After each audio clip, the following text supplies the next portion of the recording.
With a heavy heart, I come to you today to talk about the the very disheartening image that has been all over the internet. We're going to get through this. We're going to lean heavy on Dr. Umar Johnson today. This isn't African. That's not who we are.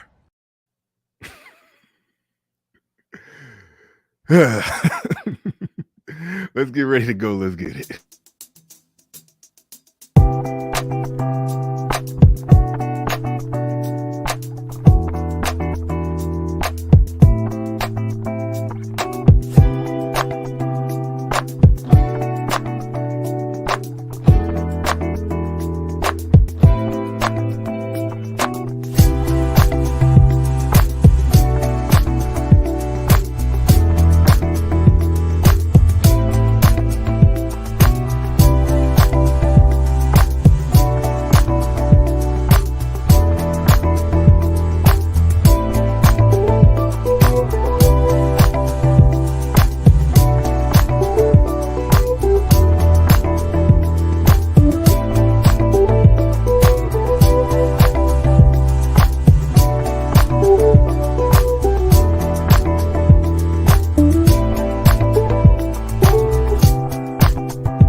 Peace, folks.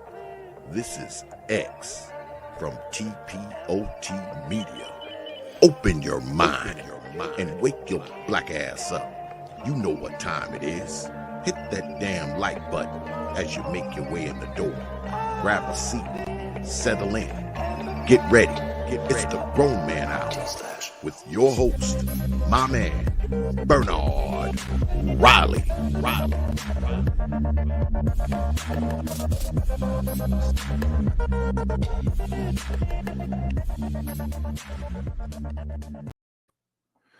All right.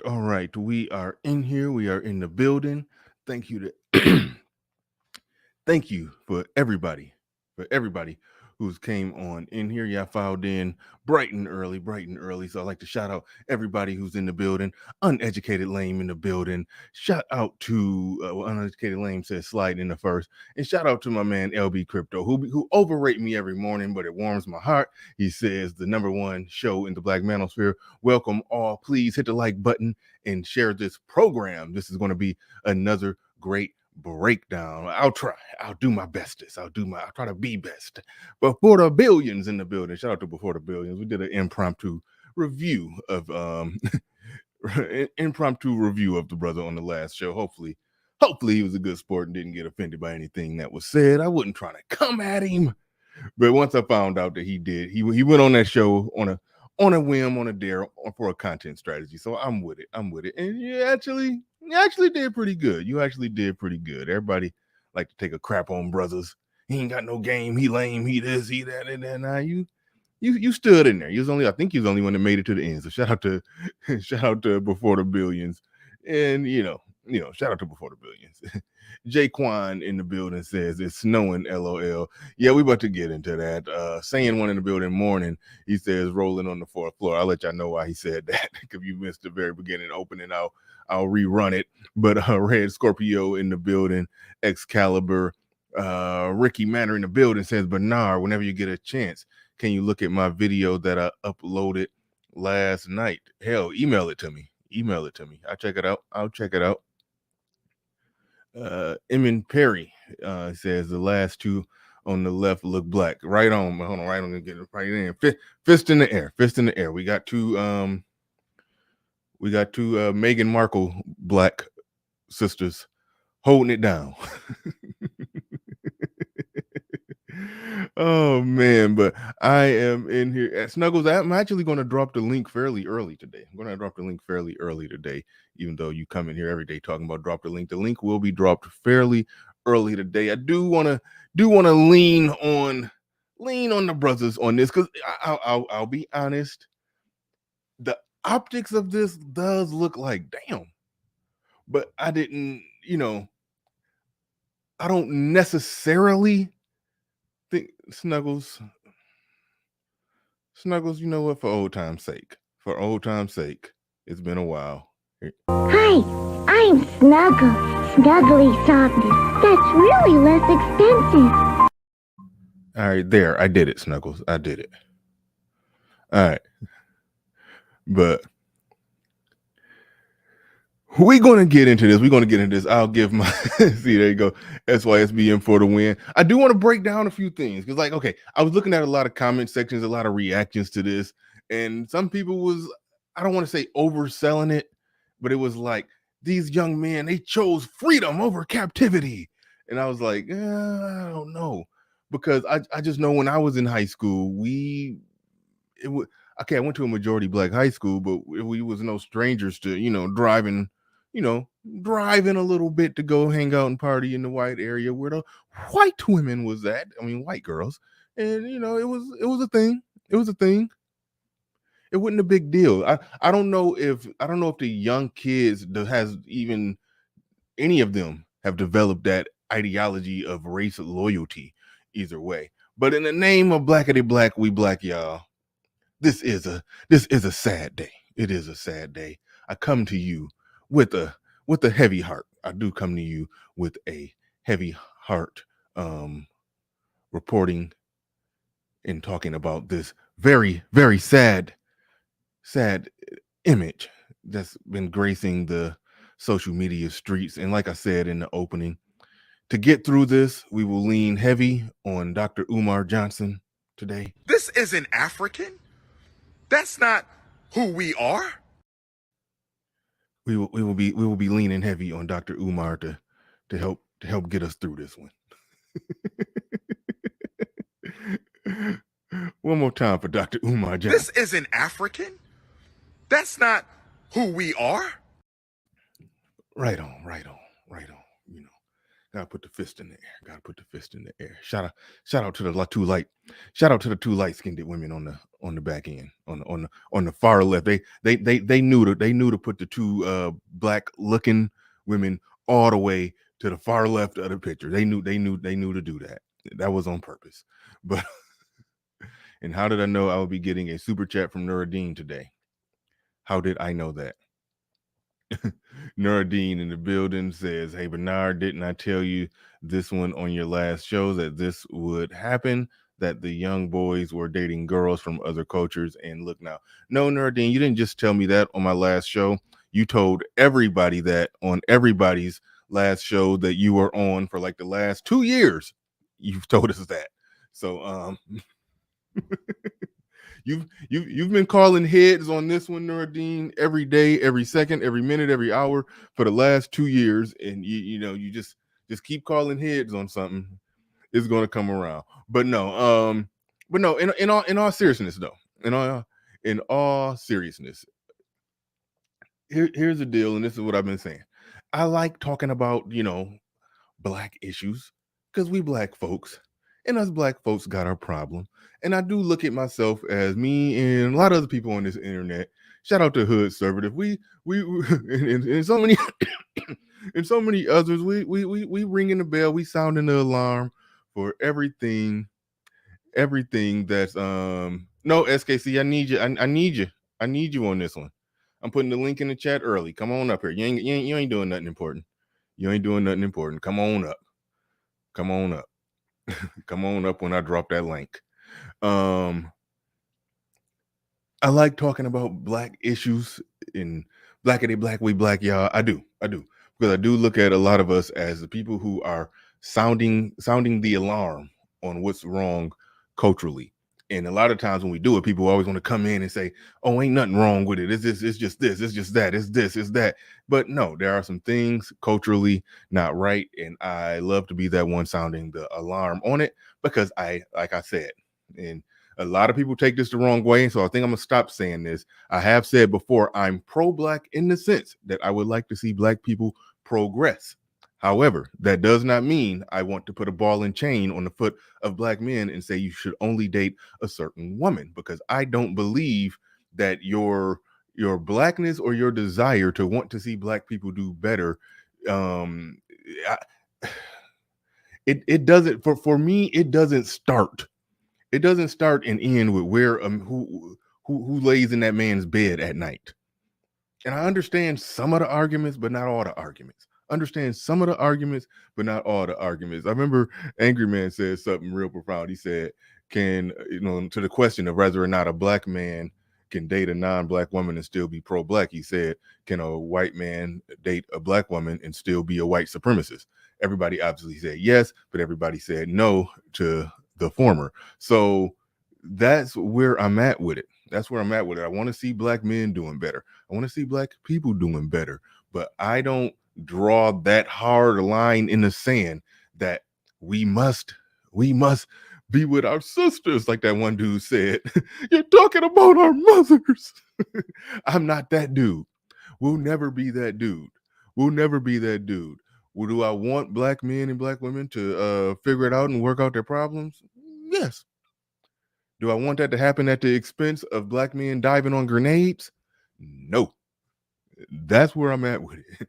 That's where I will always be at with it. Shout out to Mr. Letgo, who we can't stop talking about from his performance on my show, where he basically said that we should go dive on the grenades. We should be wiping up single mothers. We should be doing this and we should be doing that. We should be community-minded, even to the least community-minded women, because it's not a community-minded act to go get knocked up by the most sketchy non-committal person ever.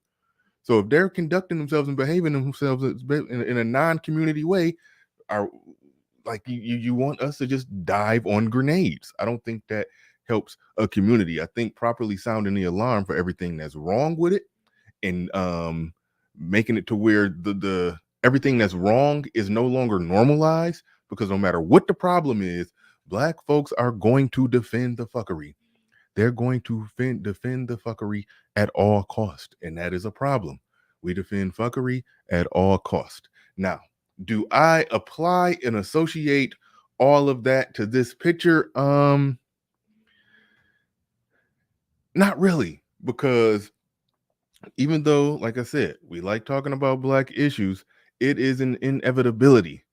Like Thanos, like, I am inevitable. It's like, yeah, it's inevitable. It's inevitable that people are, it's going to be racial mixing. Now, how you get that perfect of a mix with all the boys? How you get that perfect of a mix with all the boys black and all the girls are non-black? That's shout out to the Meghan Markles on the far left. Shout out to the Meghan Markles on the far left. But how, it's going to be mixing, but that is some very specific mixing. That is some very specific mixing. So even though I've said it's inevitable, it's going to happen anyway, that don't look just like normal run-of-the-mill.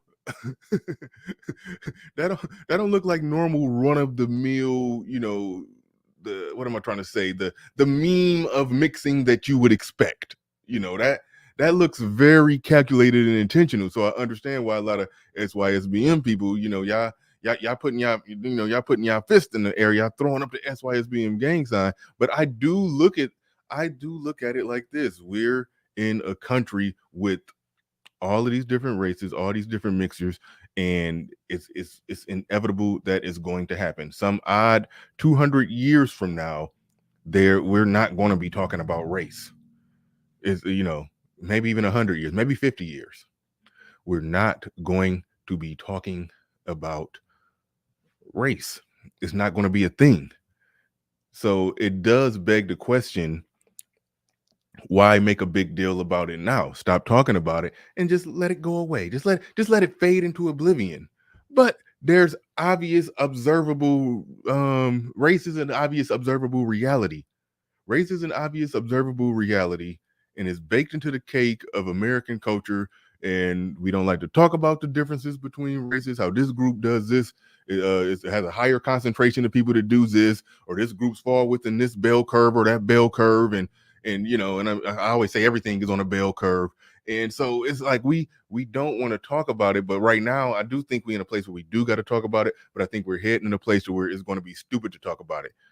We're heading in a place where it's like you watch Star Trek or the Orville or something. Nobody's talking about race, well, at least not alien races, but nobody's talking about race like that. So we are headed in that place. We are headed in that place, like I said. Well, not I said. I mean, I'm not the one that did the quick maths on it, but white people will be a minority in this country in some 20 years. White people will be a minority in this country in some 20, 25 years. It's going to get to the point sooner and sooner, quicker and quicker, to where race will no longer be a thing that we're even talking about in the context that we talk about it. So when you average that into the equation, you would expect racial mixing. But this is, again, just looking at the optics of the picture, very specific mixing. Very specific mixing. So we do got to address that. And I will say this. And this is where I'm at with it. And I remember Kevin Samuels did a stream, and it was one Game Changer. You said who would be a minority? Well, if you add all the other races together, I think in some odd 20 years or so, white people will be less than 50% of the population. Already, if you go like everybody under the age of, I think, 8 years old, white people are already less than 50%. Like the race mixing is going to happen. That's just baked into the cake of our society, and it's no getting around that. It's no getting around that. But I was about to mention a stream that Kevin Samuels did, and shout out to SKC, do appreciate you, super chat. I was about to mention the stream that Kevin Samuels did where he was talking about adding competition to the market. And this is where I'm really all for it. I'm all for it in terms of, competition produces a better product. And that's just a fact. When I was single, I was dating all women. It was competition. It was competition. I was dating all races of women. It was competition. Now, a black woman did win, but God damn it, she had to compete. And Becky and Maria, as y'all say it, they was on her ass. They lined up at the starting blocks. They was on her ass. That's all I'm about to say. but she outcompeted and she won. So competition produces a better product. If like McDonald's is already trash, if every other fast food joint that makes burgers shut down right now, McDonald's would get even more trashy. So competition being in the market is what produces a better product. And BGS and a lot of people have talked about this. Black women have never felt like they had to compete, but now it's becoming more obvious. It's becoming obvious more than ever right now that I got to compete. I heard some data. I haven't checked into it, that black women are supposedly losing weight. I heard about that. I didn't go check into it. I heard somebody say it. I didn't look it up, but it is what it is. It's game on. It's competition on, because the Z's, even though I would argue that high school students, that age range, they never had an ideology of sticking to black women and black women only and black family and black and we together and blackity black we black. High school students, they never thought like that. So, but more so than ever, I think with this next generation, the concepts that a lot of us cling to, they're not going to be clinging to that. A lot of the ideas that a lot of us bought, they're not going to be buying that. So it's just going to be just a melting pot. Like everybody, some 50 years, damn near everybody going to be brown skinned. That's how it's looking, and I think that's just where it's going.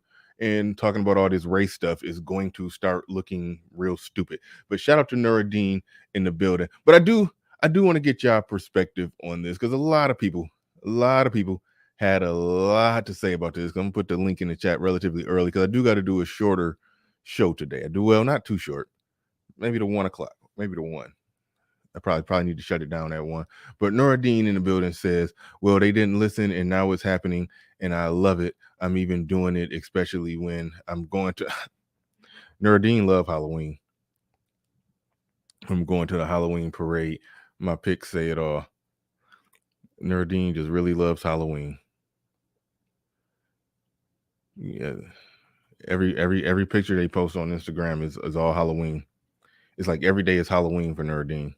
I thought he was a cop for a while. I think he put on the same cop uniform every year and go around trying to arrest white girls. All right. Jaquan in the building says, please play the crying man sound. I don't got the crying man sound ready to go. I don't got that ready to go. But I tell you what I do got ready to go. I got this ready to go. This isn't African. That's not who we are. I got that ready to go. I don't got the crying man clip on deck. I do not have that. Shout out to Nuruddin again, says Bernard, in those pictures, it's not just the high school Gen Zs that are doing it. It's the see, that's where you get weird, Nuruddin. You quit talking about you keep bringing up them damn middle school kids. It's middle school kids that I saw doing it. Yeah. Game changer. What you saying? Nope on. Let's see. Who else did we have in here? I'm trying to find super chats. I think that's it. I think I got them all. Shout out to Jaquan. He says, please say the crying man sound. All right.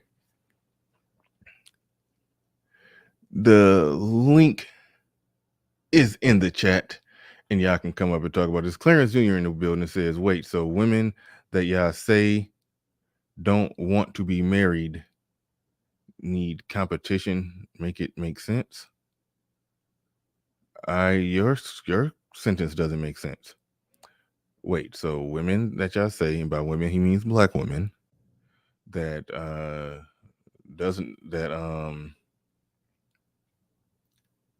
I'm looking down in the back. All right. He says, wait, so women that y'all say don't want to be married need competition. Yeah, I think they are pretty damn nonchalant. I think they are pretty damn nonchalant and have an ideology and a mindset of they just going to accept me as I am, or, black men just going to take me as I am, or black men are going to serve me. They're going to serve at my pleasure. I think they do have a mindset of that. But I do think that, competition does change things. Competition does change things. But thank you for the pushback, Clarence. I do like the pushback. Says I smell a simp. I mean, listen, he didn't zipped out of his outer shell a long time ago. So it ain't even, you don't even got to do that much sniffing. But we got the general in the building. What is going on, General? What's up? What up, Bernard? What's going on with you, man? Great show. Good topic. Can you hear me, brother? Yeah, I can hear you. All right. I'd said this quite some time ago, real quick, pertaining to my time in the military and dealing with the younger generation of black men in particular, right? And I'd said it, kind of truthfully and being honest. A lot of brothers that were coming into the service, into military service, when questioned about, their romantic relationships, had already said that they were opting out. They were already moving out. These are young men from the age of, I would say, 18 till about 32 that were entering into the military service at a given time when, especially when I was a recruiter. They were saying that, hey, I don't deal with black women. I'm done. I deal with others, Mexicans, Latin, white, Asian. So this is, now you see, and now they see, this is coming to pass. I said it about 4 years ago over on Obsidian. I said it then, and now everybody's beginning to see that this is what's happening. You look at the picture and you can see that the younger generation of Black men have already begun to opt out and go to the other side. So I'll pass the mic. Right, but how much of it, and this is what I really wanted to get some people's perspective on, because I don't like to always apply manosphere isms to everything I see, especially when we're talking about kids, 16, 17 years old. All of our Black YouTube isms and schisms, you don't always want to apply, at least I don't always want to apply it to that. I don't think that they're not. I always describe SYSBM as, it's ideological interracial dating. It's interracially dating with an ideology behind it. I don't think that they even have an ideology behind it. I just think that they're just doing what boys naturally do, and if a girl like them and they like the girl, and she's she all right to be around, then it's like, yeah, they just dating whoever. I don't think they're I don't think they're making a conscious decision about it in the way that we're analyzing it, because we're applying all kind of historical context and all kind of shit to it. Like, I don't think they're doing that. I think that they just go to a school, a racially mixed school, or probably a majority white school, and there's majority white girls there, and you see if one of them like you and you like her, then hey, we kicking it. I just think it's that simple with them. What you think? Well, yeah, that's a part of it too. But I also understand that people generally take the path of least resistance. So if you are of that age and you're beginning to see what's happening, and it's difficult for you to interact, or you're having difficulties interacting with them, then yeah, they may not be applying the manosphere isms to it.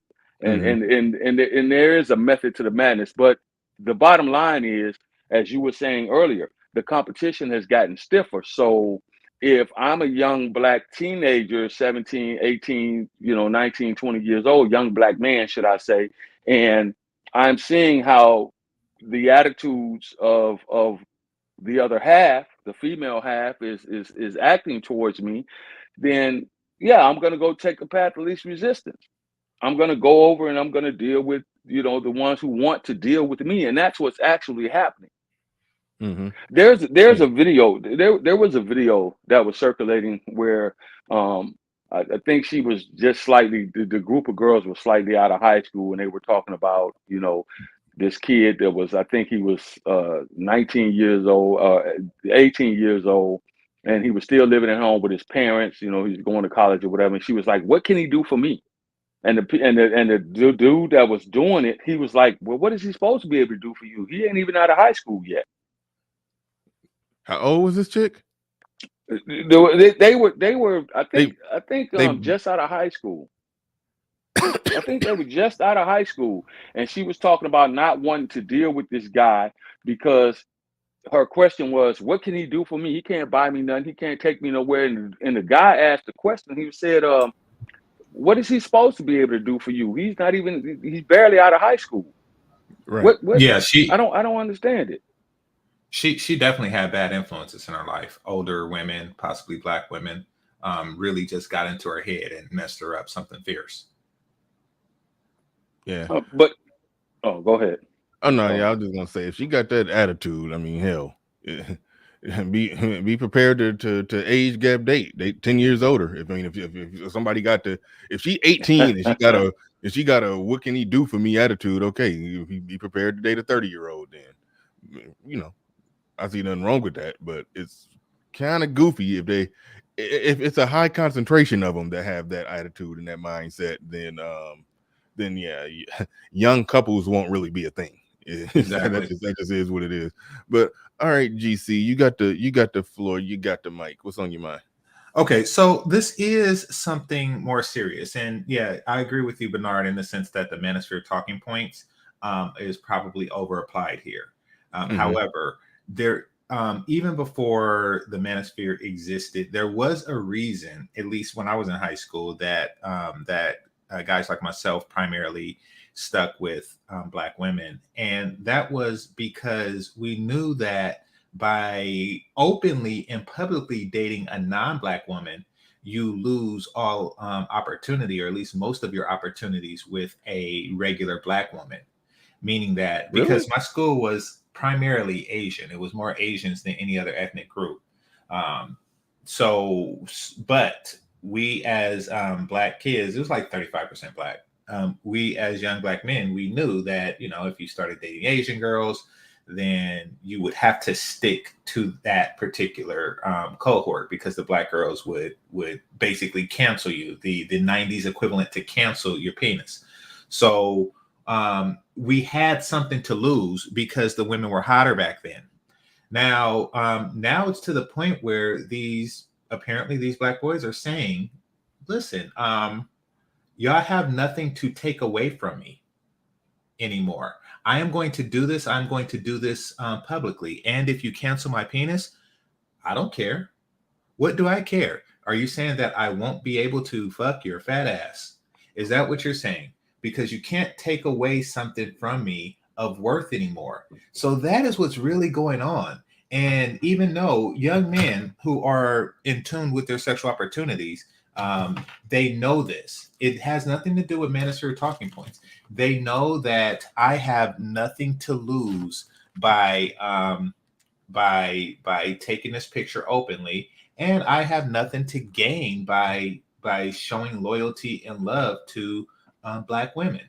Now, I don't think that this was a majority white high school or something like this, because all the, you know, at least half the people in the picture are Black. There is, like, the guys in the picture, they have sisters and stuff like that. They have sisters, they have cousins, and they have people. For every woman, for every man that's born, there's a woman that's born, you know, and looks like they would be born in the same neighborhood. So, but those, they don't even want to date them. You know, one dude turned to another dude and be like, hey, my sister can't find anybody to go to the prom with. Well, I'm with this white chick, you know, and he's with one too, and so on and so forth. And this is because the poor quality of woman is happening at a younger age. They're getting fatter younger. Do you think, hold on, wait, real quick. And they're eating from the same trough that the boys are eating from. It's not like the mother served the sister a plate of fat and then they served the brother a plate of fit. Nope. They're eating from the same plate, but yet the women are getting fatter. And this is, and it's not just the fat. It's also the attitude that the general brought up. It's also the attitude that that what can he do for me? He could take your ass to prom, stupid. You know, how about that? The white chicks aren't saying stupid crap like that. So yeah, it is the smart decision, and it's forcing competition, you know, and it's fierce competition. I know a guy that asked 12 girls to the prom and they all said no. Chill, I know man. some jackass like that. Chill, GC. Oh, okay. Let me ask you this. So you think it's more likely that that it probably was a majority Black school and they went and found them some girls from other schools? That you think that's probably more likely? Well, yeah, that is a smart thing to do besides asking 12 girls at the same school, you know. But yeah, they probably, no, see, here's the thing. No, what I'm saying, I'm just trying to say, because you said it's likely that it wasn't just some majority white school. That's what you're saying. It probably just wasn't, you know, that probably just wasn't the, I don't know, 10 Black boys that went to a 97% non-Black school. It was probably a majority Black school. They just outsourced their the snow bunnies. That's more or less what you think is probably more possible than they're just the minorities at a racially mixed school who all happen to be, you know, best friends and got together to take a prom picture. You know? Well, yeah, it is possible. And we did have instances like that. White people they tend to be more prone to have like house parties and things like that. And if white girls do throw a house party, they tend to invite the Black boys from the local Black high school. Ask me how I know. That is something that's commonly done. And because they are a lot more pleasant to be around, meaning that they're less likely to be unattractive. And furthermore, they are more likely to sleep with you. It is possible that they threw a party prior to that, formed temporary relationships to these boys, and then they all just say, "Hey, you want to go to prom with me?" Which means that these are young men that didn't have prom opportunities with their own women in their own high school, and they don't care. They don't care. They said, you know something, this is going to make the women at my own high school not want to fuck me, and I'm okay with that. And I am okay with with the fact that they are okay with that. Somebody said, yeah, BW rejection is on level 9,000. Yes, exactly. They reject too often. In addition to having a lower, it's like going to a casino and gambling, but some casinos, they have the machines rigged to where you lose more often than other casinos. That is the black woman's vagina. You lose more often than you do with others. You are less, in addition to being less hot. Let's just face it, no matter what, if you go by the scale of fatness alone, you're just less hot. So in addition to be less game hot, changer. This isn't African. That's not who we are. no, it's not who we are, it's who they became. Like they just can't stay away from stuff out there that's bad for you. Like, for example, there was this chick from Kenya, right? Married woman.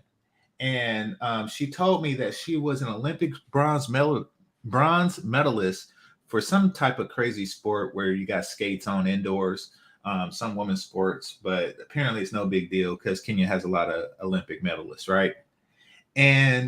But she was fat. Now it really don't matter because she was older and married.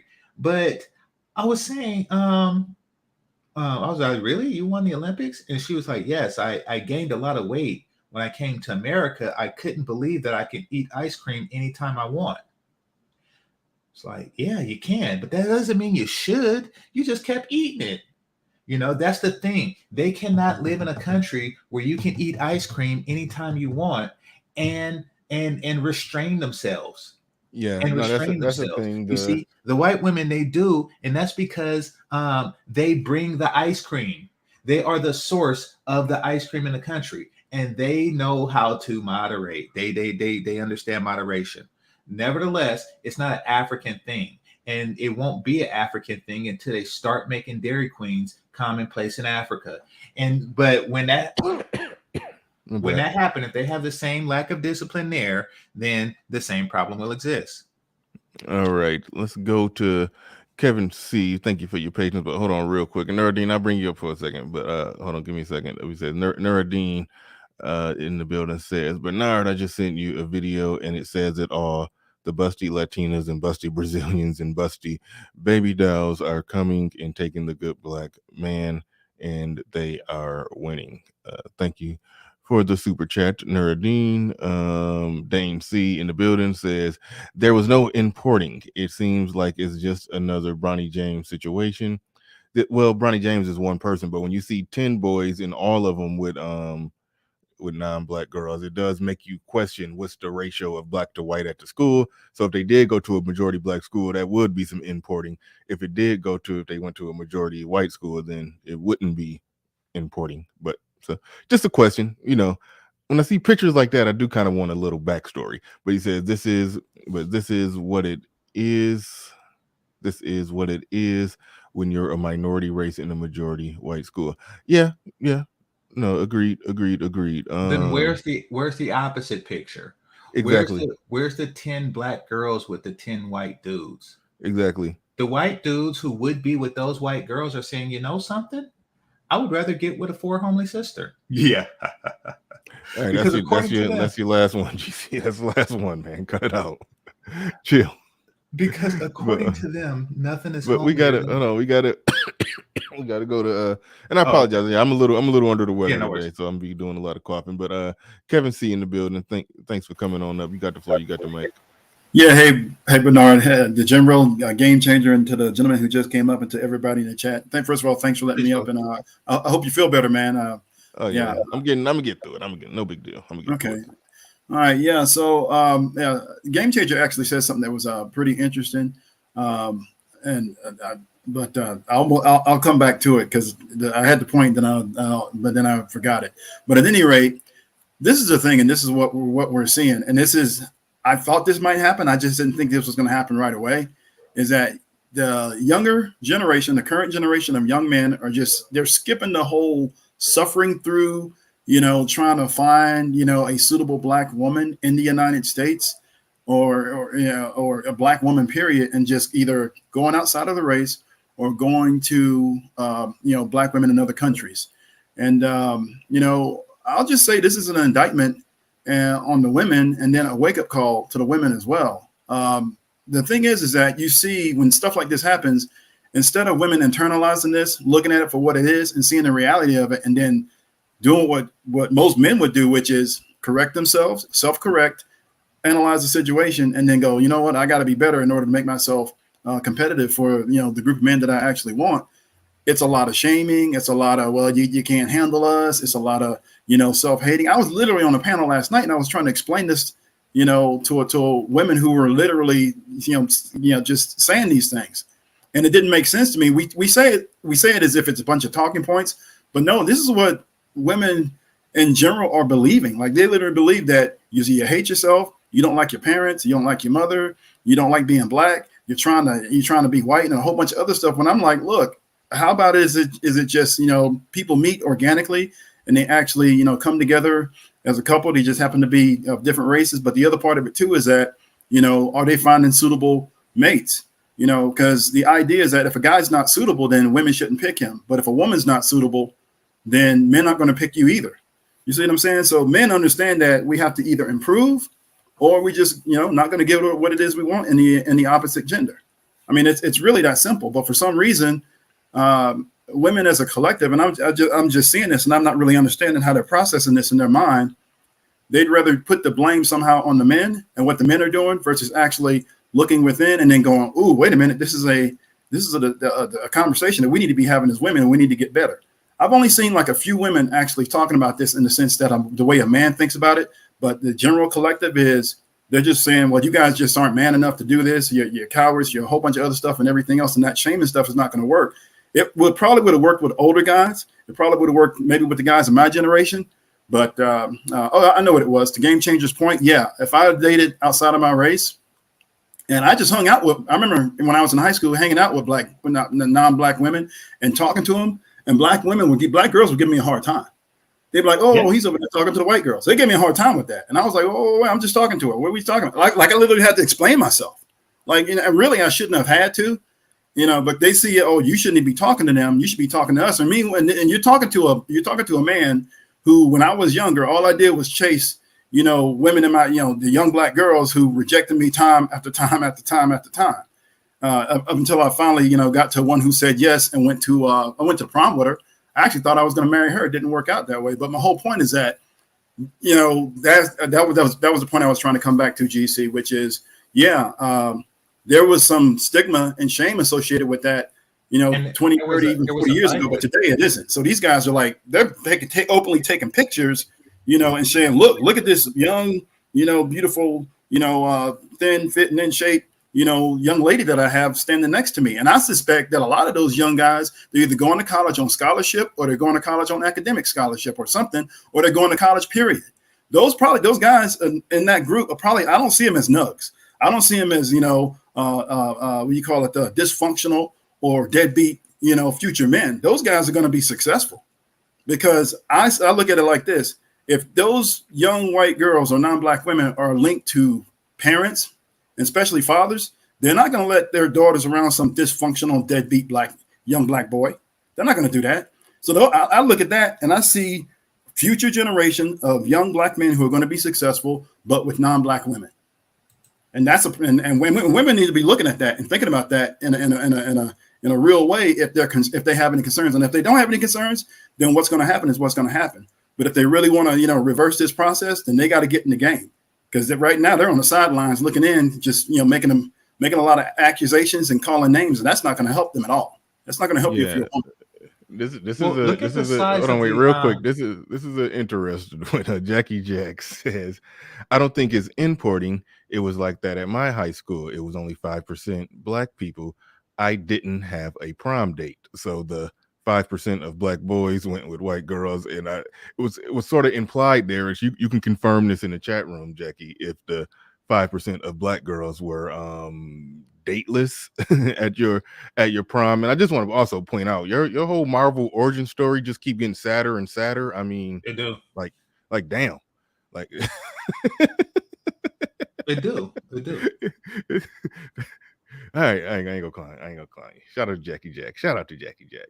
But Dame C in the building says there's more of an obsession with who black men and boys are dating than who black women / girls are dating.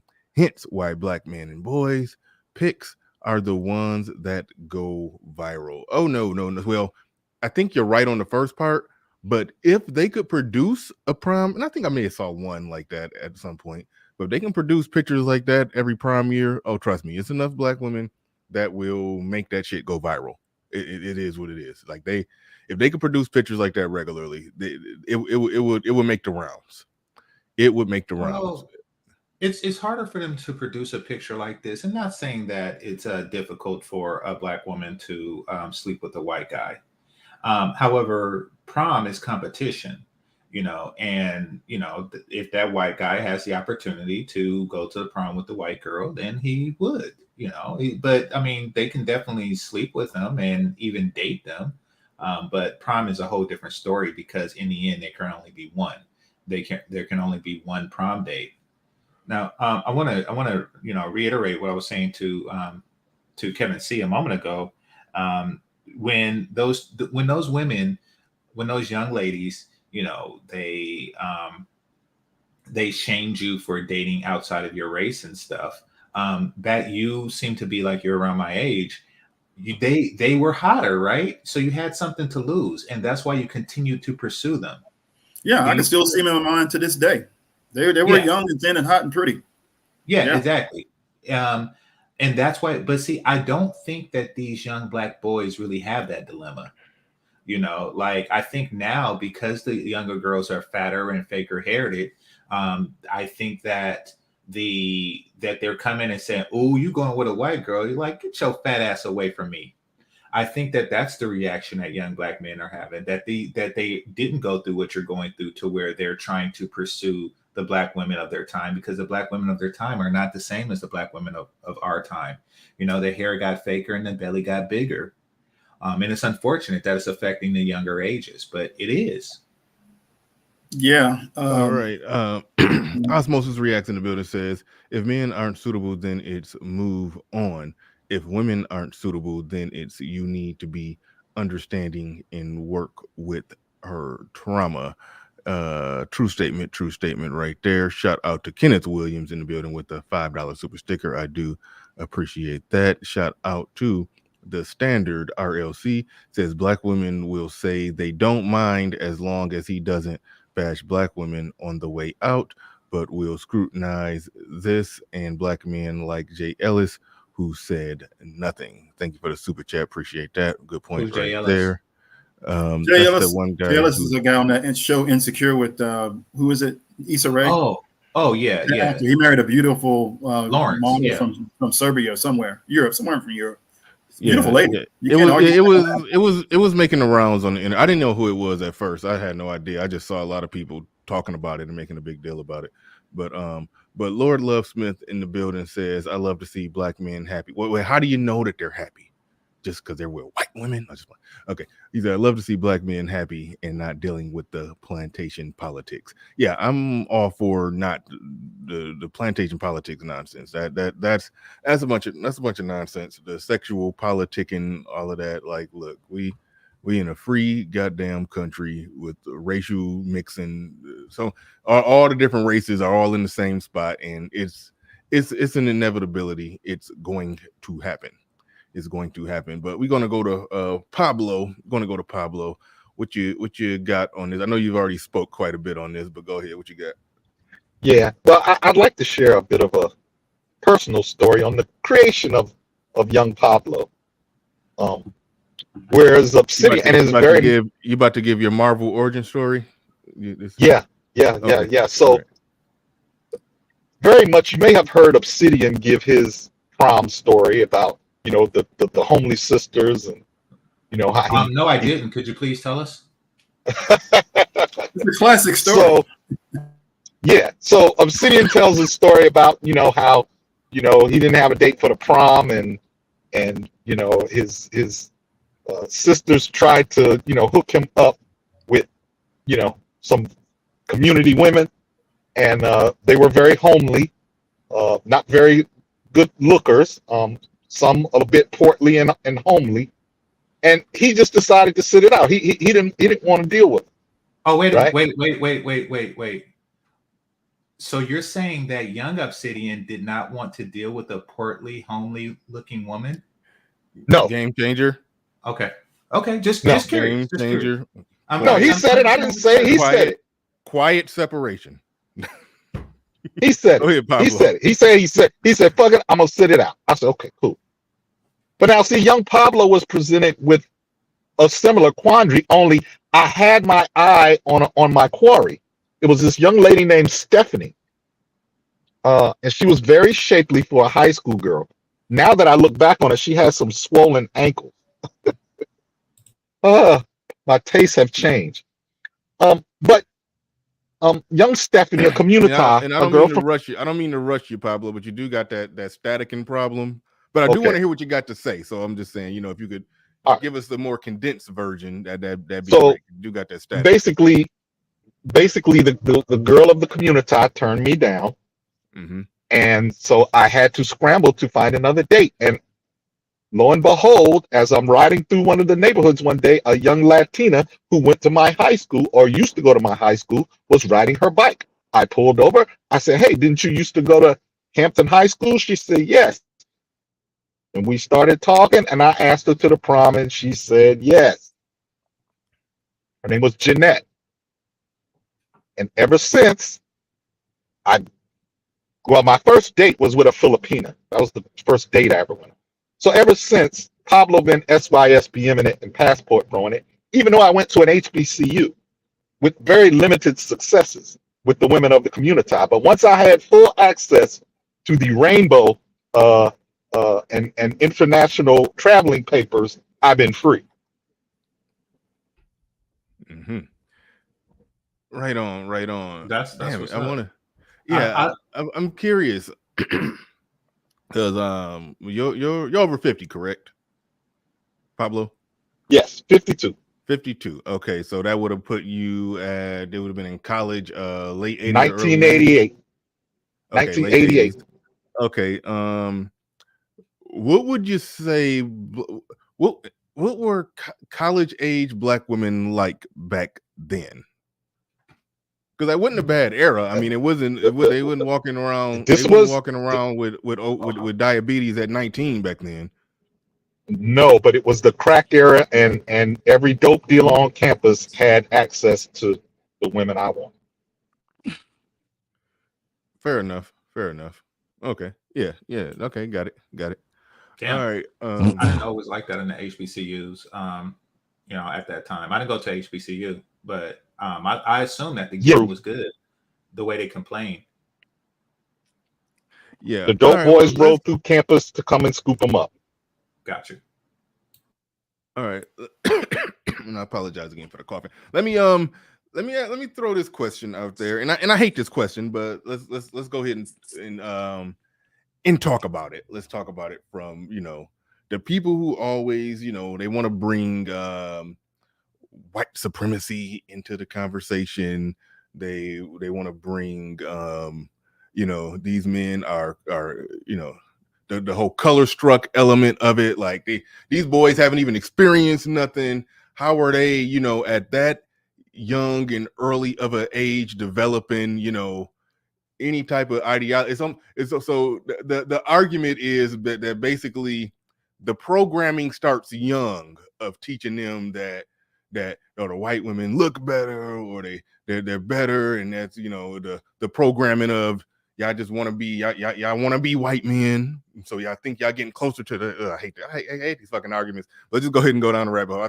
The wig that one made this argument. Y'all want to be white men, and y'all think y'all getting closer to that white man by being with his woman. All of these arguments, they saying that programming sets in at an early age, and so even the middle school, high school, and even elementary school to some degree are seeing lighter women as better and more attractive. I think I still manned the opposition's argument because we don't got opposition up here today. So I think I still manned their argument. So we'll start with the general and go around. What's your thoughts on that?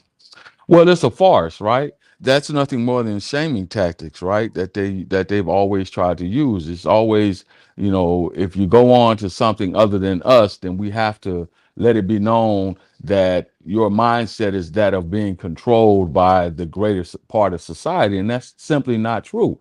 Their whole ideology is we reserve the first right of refusal.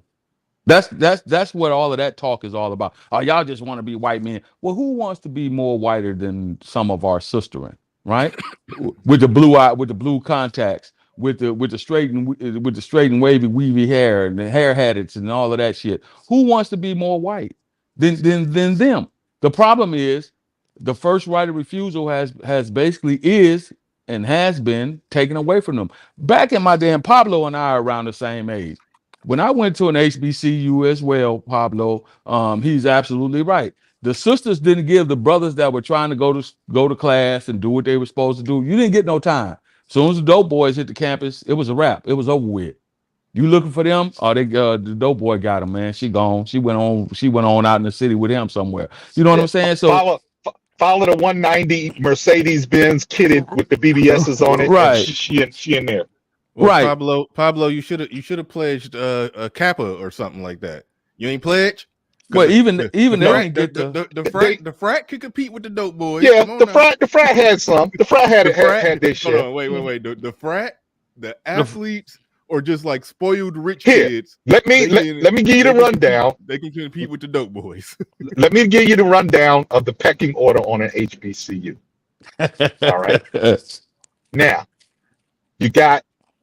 Now we had a particular situation. We had a couple of former professional athletes who went to the school and went on and were like rookies and second and third year players. So they were at the top when they come back through, right? Then your dope boys, then the athletes and then the frat, and then the band, and then the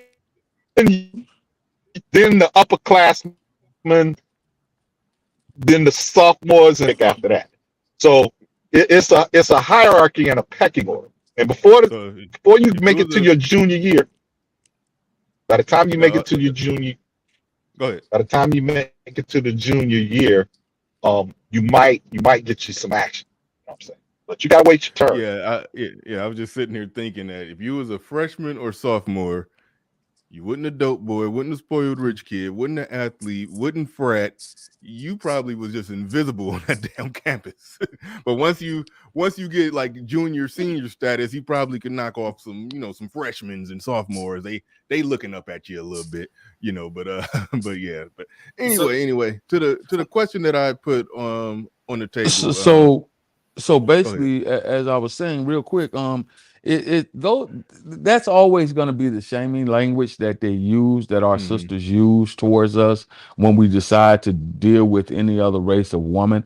Back in the day, when I was out and about as a young man, going to different clubs and on the scene, and in college and whatnot, brothers wasn't up in arms about seeing a sister with, no matter how fine she was, what she looked like. Brothers just was like, okay, the bitch want to be with a white dude. All right, true, yeah, cool. But sisters, as Pablo said, sisters, on the other hand, if they saw you talking to anything other than a sister, or you were getting the dirty looks and the stares and the whispers were gonna come. Why you over there with the white girl? And why you over there with that Spanish girl? What's so hot about her? Real quick, a story of my own. I was highly chasing this one particular chick that was actually, she was from Egypt. Her origin came out of Egypt. Her parents were Egyptian or whatever. And her name was Hope. And I remember walking across campus one day, typical. She looked black, but everybody knew she wasn't. Everybody knew. You could look at her and tell she had the black attributes, but you could tell she definitely was not a sister. Anyway, she went on to pledge Delta or whatever.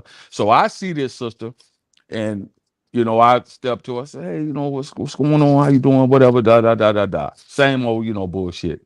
And she was like, so what's your name? She said, Hope. And I said, Hope. I said, you playing? Stop playing. She said, no, that's my real name. I said, okay, Hope. She said, nah, Hope you get some. And that was it. She went on, and next thing I knew, the dope boy had her, and it was a wrap. Then she was with the Kappa. Then she ended up being with a baller. And then eventually, by the time I got to my junior year, we kind of orbited around each other long enough, and then it was we went to a party, and that was a wrap on that one. But Pablo is absolutely right, and you brothers up here are absolutely right. Sisters reserve the first right of refusal, and if they don't get it, the shaming language will come out. Look at him over there with the white boy, with the white girls. Look, he just want to be. Look, he trying to be white. It make it make sense to me. Which one of those guys did she marry, by the way? Which one did she marry, by the way? She didn't. She ended up getting pregnant after we had our little fling or whatever. She ended up getting pregnant by, in fact, a dude that dropped out of college. He was the guy to go to, the marijuana guy on campus, and he dropped out. She got pregnant by him, and who coincidentally, he was a Kappa who was a part-time dope boy and dropped out of college, and she had a baby by him, and then she ended up just kind of fledgling around. I think she's a teacher at the university, or one of the universities now. We kind of kept in contact over the years, and then it fell off. But she ended up having 2 kids before she graduated from the university. So there you go. All right. Before I pass it to GC, I think that's Marlon B in the building with a $5 cash app. I do appreciate that. And Kevin C, who's on the panel, dropped a $10 cash app, says, for speaking on this topic, sir. Yeah, I started not to speak on it because it ain't really my thing, but it's it's I don't know. I like to visit it. I like to if I would have probably I would have liked to pre-plan it and have on, somebody like Pablo SKC or somebody, and just make an interview out of it. That's how I like to do this. I don't necessarily like to monologue on these ones. I like to bring in somebody who's like, this is Pablo's pet subject. So I didn't want to reach out to you. I decided this morning I was going to I decided this morning I was going to talk about this, and I was like, nah, I ain't gonna try to reach out to him last minute. But no doubt, I do like touching in on these ones. But go ahead, GC, you got it. So what was the question? Oh, it was basically saying that when you see images like the image in the thumbnail, or the image that I got up right there right now, that's basically it's the socializing, the programming setting in early, at an earlier age for the young men. They're already getting indoctrinated or inceptioned with the ideology as early as middle school, high school, maybe even elementary school, that lighter skinned women, or white women, or just lighter women in general are better. They're colored, and the indoctrination of them being color struck and all of that it all happens at an early age, and that's more or less what we're seeing here, because these are young boys who haven't really experienced anything to be making what appears to be a collective group decision. That looked like an organized hive mind decision right there. So well, it looks like a bunch of football players went with a bunch of cheerleaders. Yeah, that's one way to look at it too. But I'm trying to steel man the opposition, because there's no opposition on the panel right now. So I'm trying to, for the sake of having a conversation flow, I'm trying to steel man the opposition's argument that that's more or less what we're seeing here. These boys haven't experienced anything. They're just they're color struck and indoctrinated with the whole light makes right. Well, I will take that, and I'll be the opposition in this particular case, and I will say yes, that is true. They were indoctrinated with white is right. However, they weren't indoctrinated by the people that you would think. You see, when people say that, they're not really talking about black men or white, or they're talking about white men are the ones doing the indoctrination, which doesn't make any sense. Why are white men indoctrinating black boys with this idea that their women, their daughters are better? Why would anybody do that? Why would anybody entice another group of men to come and take their women? That doesn't really fly, does it? So the indoctrination exists, but it has to come from somewhere else. Now, where is this indoctrination coming from? Well, it's not coming from the black boys themselves because they're the ones being indoctrinated.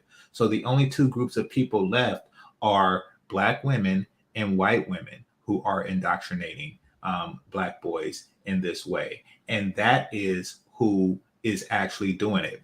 Black women are indoctrinating black boys because they really suck. And white women are indoctrinating black boys because they really suck. Yeah. So you like what I did there? It went over my head, but I got it. Okay. So Bernard, if I may add a passport bro style response to your quote unquote they color struck question. The passport bros are not color/race based. We are culture based. So unless those white girls are from Serbia, guys like me not really interested. That's that's the conversation. But hold on, GC. That's the conversation I like to have. Like that's the part of SYSBM that I fully well really not. That's what I mean. It's a difference between SYSBM and passport bros because and this guy, I guess this will be the next question I'll put out there. If we're talking about Western women, if you're going from Western feminist indoctrinated black women to Western feminist indoctrinated women of other races, I mean, well, like goddamn, just listen to Fresh and Fit. Like a lot of these women stupid as hell too. A lot of those other women stupid as hell too. But passport bros, it's flying right over the Western culture and going to a whole nother culture of women who are socialized a completely different way. That I truly 100% understand. So I think it's like the passport bros argument carries more weight from driving down the street 10 minutes to get a lighter skinned girl from a different race, but in the same Western system, if you understand what I'm saying. Well, I mean, you can't help but associate color with behavior and things that are just downright bad. I mean, which is why people avoid the black jelly bean in a bag of jelly beans. Like, why do you have to make the black jelly beans and the black licorice nasty? That was racist. They did that on purpose. They did do that on purpose. I agree, but nevertheless, you do associate the black candy with bad candy. You're going to tie a label to it. Eventually, because they're so nasty, they have tied a label to themselves. Unfortunately, they have become the face of everything that is bad about women. Now, Pablo brings up a good point in that it's not 100% inclusive. And we do continue to, with dealing with other races, we do have our glasses on and we do, observe it. We do observe like a ratchet trailer chick. We can see that. It's not like the black jelly bean where it's the same flavor all the time. However, we do understand, as many men do, that there is a higher concentration of. No, you don't. You're just saying that to piss everybody off. Yeah, you do not. We're timing him out. Do not block him, but that's worth getting timed out. I'm sorry. You gotta go. You gotta go in the penalty box. I'm sorry. We'll talk to you later. Stuff to say. What's wrong with your taste buds? Yeah. That's just ridiculous. Anyway, carry on, GC. Yeah. No. So and somebody brought up a good point. Yeah, most people like chocolate, and white chocolate is not a real thing. I agree. So But my point is that they are the ones that are brainwashing young black men with bad behavior, just like Arby's is brainwashing society with bad food. Arby's suck. And they, no matter how much they advertise and stuff like that, and the food look decent on TV, it sucks. It tastes like the shit that you shit when you eat McDonald's. It sucks. And they will never improve the recipe. They will never improve the recipe. So it's not that society at large is making people not want to go to Arby's. It's the fact that Arby's tastes like shit. Yeah, Arby's and okay, Arby's and B-Dub.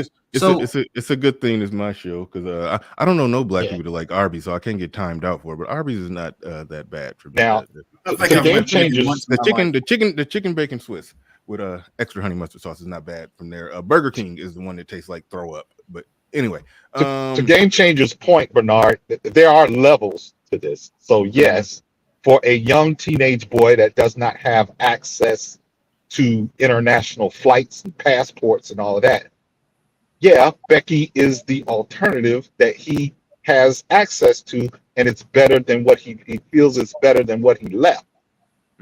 Because it's not as much hassle, it's not as much difficulty, it's not as much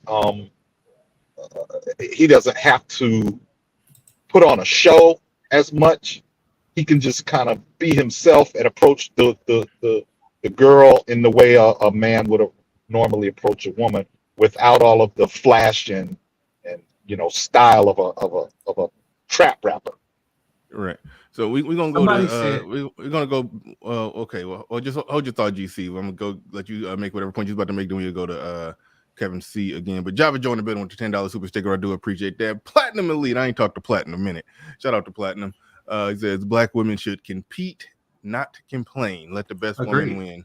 Here. I agree with that. James Wingate in the building says, I love the prom picture. Mad Bus Driver had prom pictures over the last few years. Yeah, I don't know how or where he unearths or conjures up that many pictures. Like he is hacking the goddamn internet, everybody's cell phone. He's like Skynet when it comes to finding pictures of black men and white women. Like, goddamn.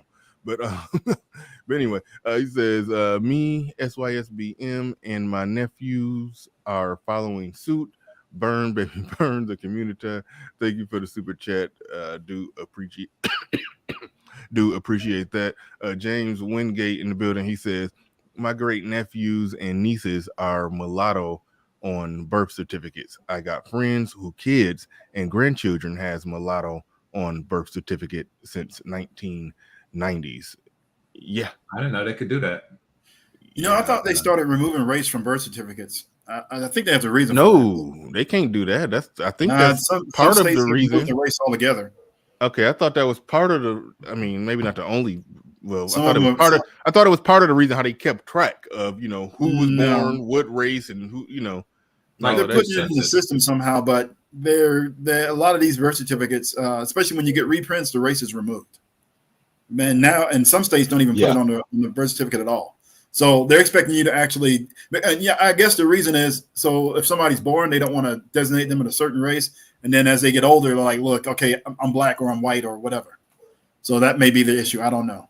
There's a move to remove racial assignments on government documents, because the thought is, okay, if someone sees before they even meet this person that this person is black, it introduces the possibility of discrimination before the person even shows up. You know what I mean? Yeah, but with birth certificates, I'm thinking they're trying to set it up so that way as kids age into adulthood, they can be fluid with their racial identity. Because some people are black, but they're like, no, I'm not really black. I'm something else. They're doing that too. Kamala Harris, shout out. But yeah, to your point, that question. So I think there's a little bit of conditioning. I think there's some low level conditioning going on, and we can argue about where it comes from. But you know what I'm saying? But I would related more to what these young boys, not even call them young boys, these young gentlemen see. These young teenagers, as they see the situation growing up, as they have interactions and experiences. Like, for example, I'll go back to mine. I mean, I was chasing, black girls the whole time I was in high school, and just talking to any white girl just offhand kind of put me in put a target on me. That being said, I remember, I think it was about maybe 20, 25 years ago, there was a school that they were still having separate proms. And then that one school that had all this controversy, now that it's a mixed race prom. Well, they had a white prom and a black prom that was separate. Now that one school finally actually came together and said, okay, we're going to eliminate that, and we're going to be this whole racial unity and harmony thing. And I remember another 25, 30 years ago where, young black men were taking white girls to prom or trying to invite them. And they were like, and it was a lot of pushback on it.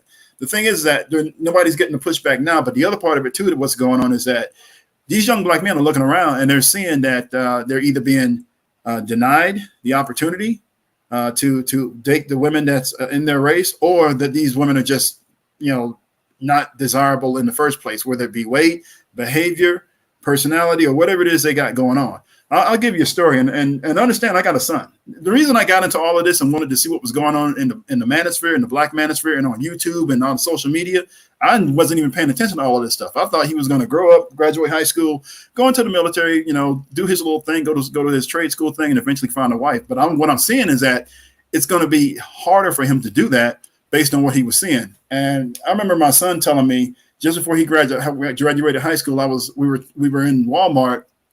And we saw a gaggle of black women, young black ladies. Some were teenage, some were his age group, some were a little bit older, but it was a gaggle of them. And he could identify at least 3 of them that were pregnant. And some were tattooed, and he was like, "Dad, that's not a good look." Like, I didn't talk to him about that stuff.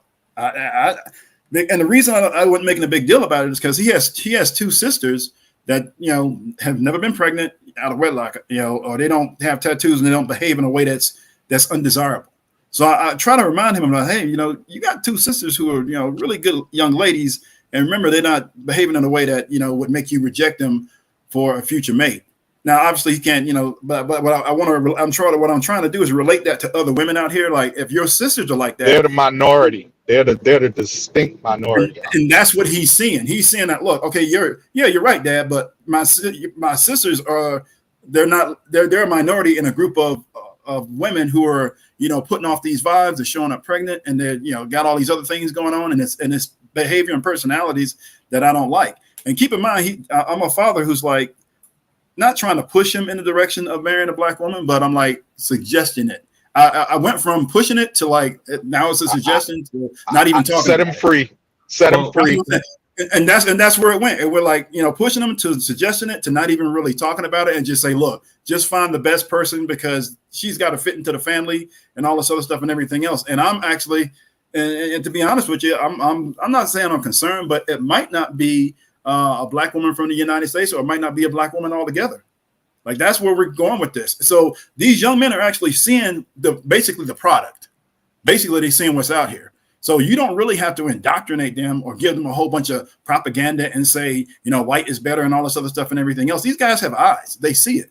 And my son is pretty astute. So and he's looking at this stuff overall. Even as I'm telling him, hey, remember, there's still some good black women available. You just got to find them. But how long is he expected to wait? And not only that, and how hard does he have to work when literally he can go either to another country or right across the street, or basically to another race, and then the women are right there. Like, how hard should men have to work to find the needle in the haystack within their own race? The truth is, everywhere else in the world, it's not hard. Let me ask. Not hard at all. I'm curious, and I have to know this about the entire situation, particularly with your son. How many women are in a daggle? There was about 7 or 8 of them. Okay. And they were being loud. And the reason we noticed them in the first place is they were being loud and boisterous and obnoxious. And what's the working definition of a daggle of women? Yeah, I guess 7 or 8 women, right? Yeah, there was quite a few of them. Anything more would be a dozen. And yeah, a few. So yeah, you need something between It a was few more than and two a or three. dozen, and But it was a like 7 or gaggle. 8. And they were all together doing their thing. And nothing wrong with that. It's just what he saw. Like, this was his observed reality. He's looking at women differently than I'm looking at them, because I'm not looking for a wife. See what I'm saying? So, and I'm not looking to date. I'm not interested. But he is, and he may be. You see what I'm saying? So he's looking at women a whole different way in his age range, and rightfully so. And if he's seeing, let me. Well, I'm gonna ask this question. Well, one, OG says I'm doing well in laughing about this conversation. What's funny, OG? What's funny, OG? I'm trying to figure out what's funny. You know you want to come on up. He said, I really don't look at color. I look at a person action, but I prefer chocolate. I should say the original woman, not hybrids. I don't look at color, but I prefer chocolate. I agree with him on the part I look at a person's actions. That's the part I agree with that. Yeah, I mean, and I do.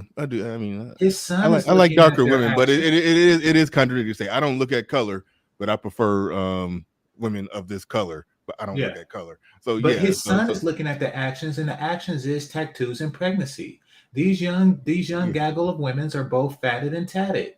Like, you know, that's something that's repulsive to young men with taste and standards. So yeah, what is he supposed to do with that? Let me ask this question, because I'm looking at, I'm not even going to say who. I'm looking at somebody's looking at somebody's post where they posted the picture in the community tab, and I'm just reading the comments, and this is where it could potentially get weird. One of the commenters responding to this image says, "I'm so proud of them." I mean, proud, like that is that an overreach? You know, I mean, he says, I'm so proud of them. They did what we didn't have the balls to do.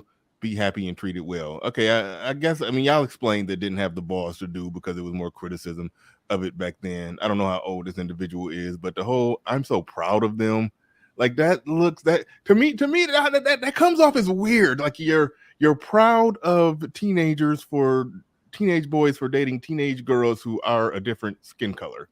Like, I mean, that's a bit strange, but I mean, but the other thing too is, I'm glad we were working with a different group of women that were available. Remember the availability and what I described to you when I was in high school, and what I stood to lose if I went outside the race, right? Mm-hmm. So again, it goes back to what GC's point. What do these guys have to lose if the women are undesirable, the behavior is undesirable? Some of them may or may not be, pregnant, and then you got another group of women that are right there. Plus, I think you might have a athlete, cheerleader type situation going on too. But it's and again, and it's okay. A lot of people are, I think, over applying manosphere talking points and manosphere isms and schisms to it. Like Australia saying, I'm proud of them because they chose to go free.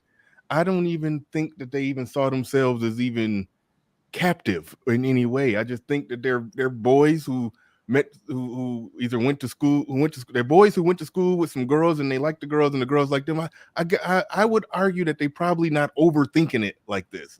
I don't view it as a proud, like I'm proud of them. Like I've dated non-black women. I didn't feel some proudness because I was with non-black women. It's like it wasn't that much of an accomplishment. It was just a woman of a different race, and she was cool, and we got along, and we had some good sex for the time that we was having some good sex, and when we parted ways, and that was that. Same with black women I dealt with. So that's why I'm saying that we're so proud of them.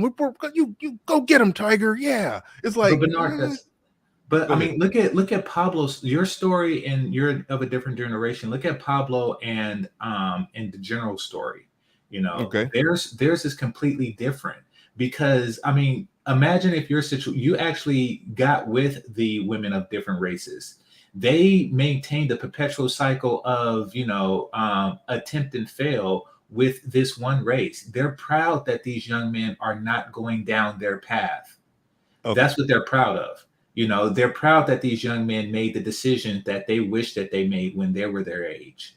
That's what they're proud of, and it's really bizarre because these women that Pablo in general were talking about, They want the men that they don't want to want them. That's sick.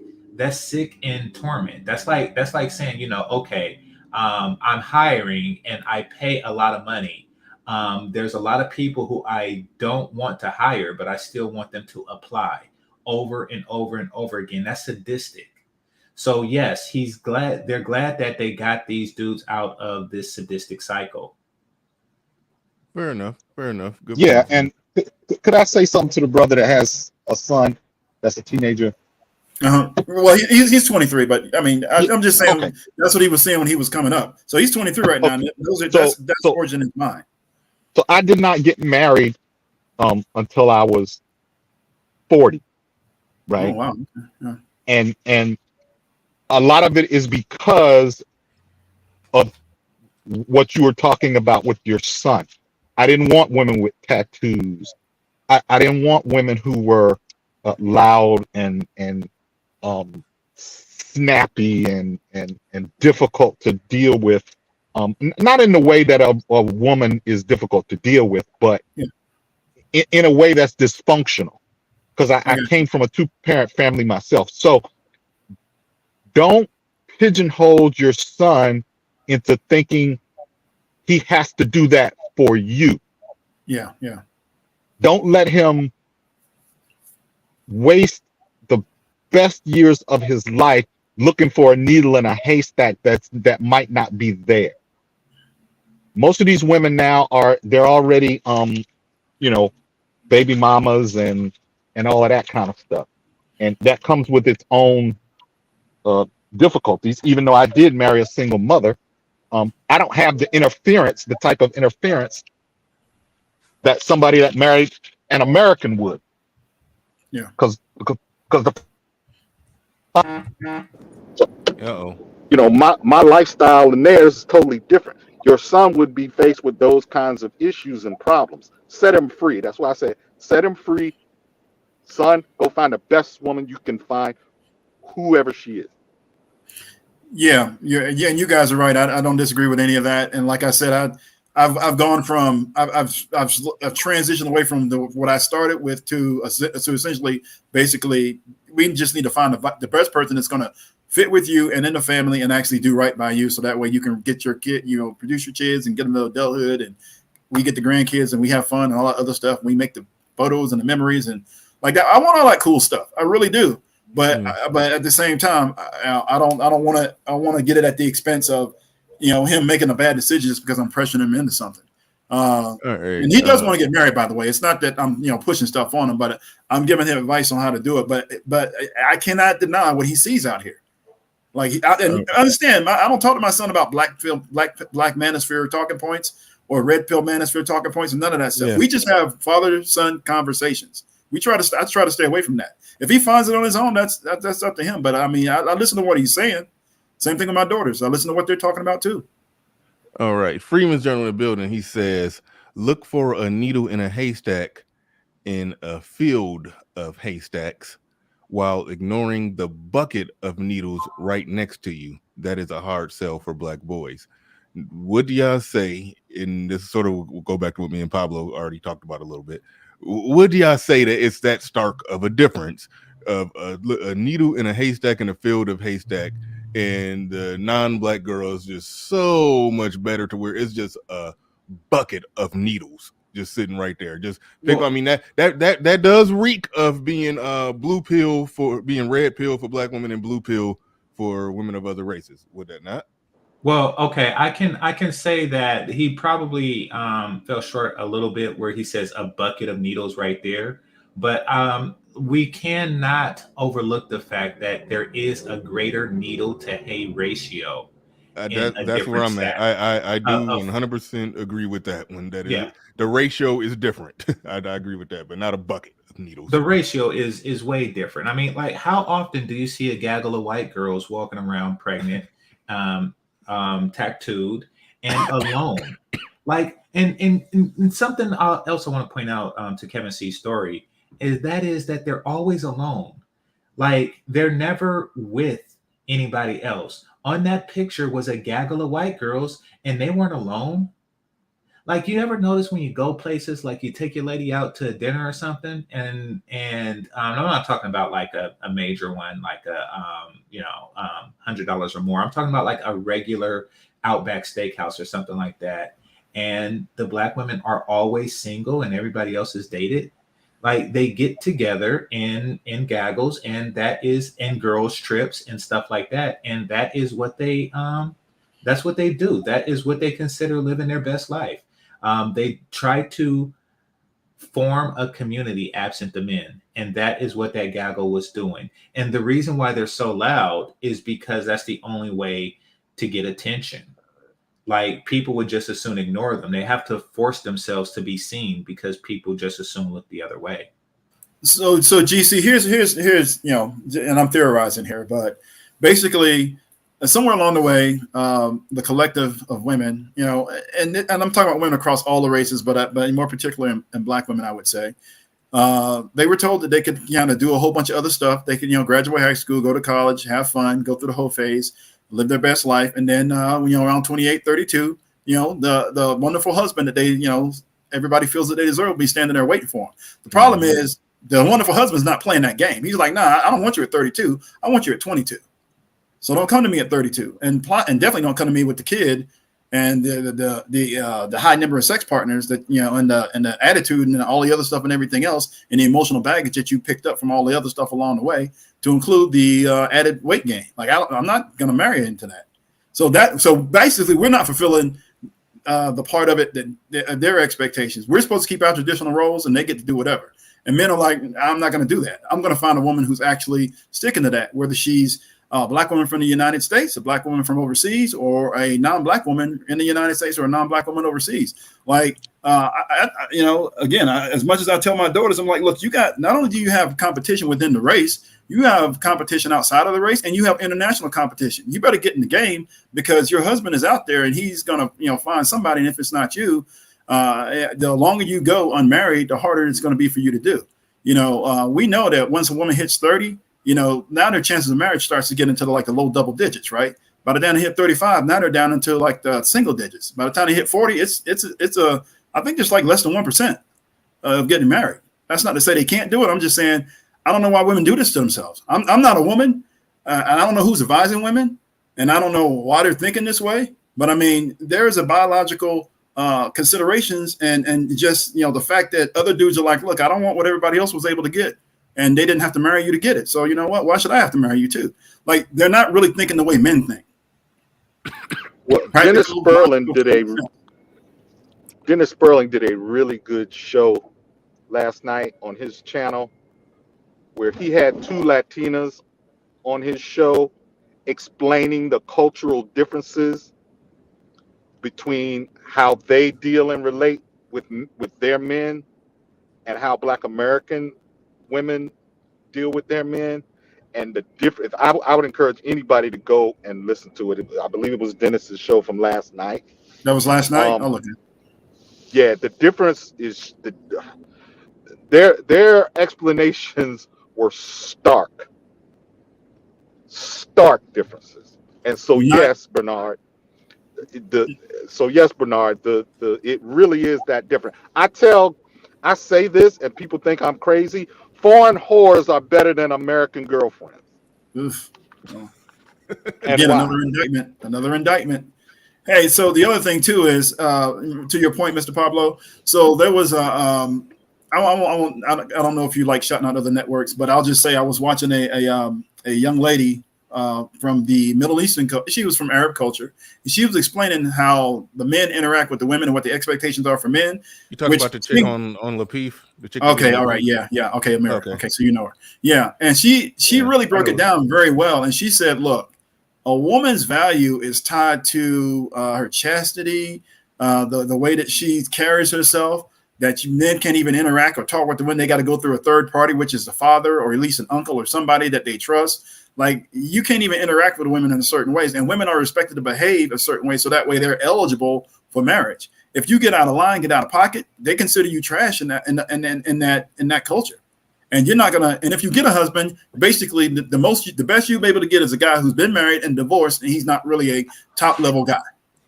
But if you actually play your cards right, then you become first choice, and you're eligible for top level men, or the best man that you can get based on who you are, your family, and a whole bunch of other stuff. Like, they really work hard to get the right combination.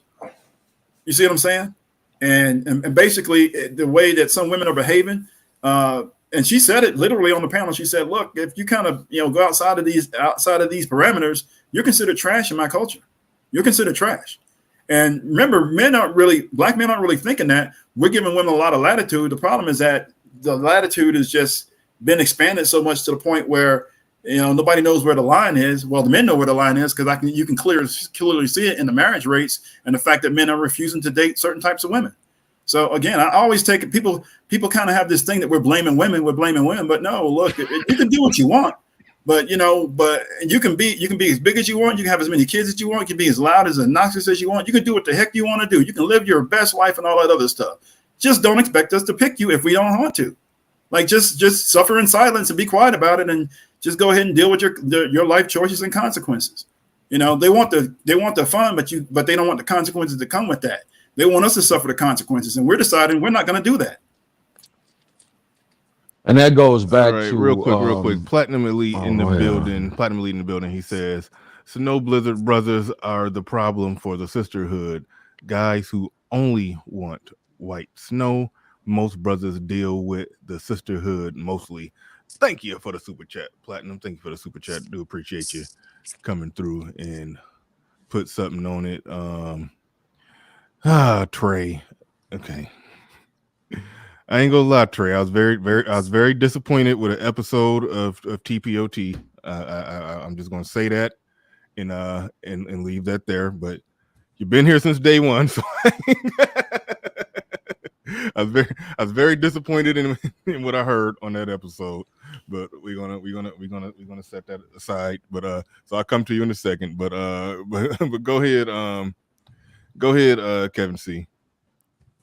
Oh yeah. I was pretty much done. And matter of fact, gentlemen, I don't really have too many more talking points unless you guys have some specific questions for me. I think I've kind of said enough, so I'll just go ahead and back on out, because I know you want to get other people on, and then and I'll listen from the clouds. If I got something important to say, I'll either come back up or say it in the chat.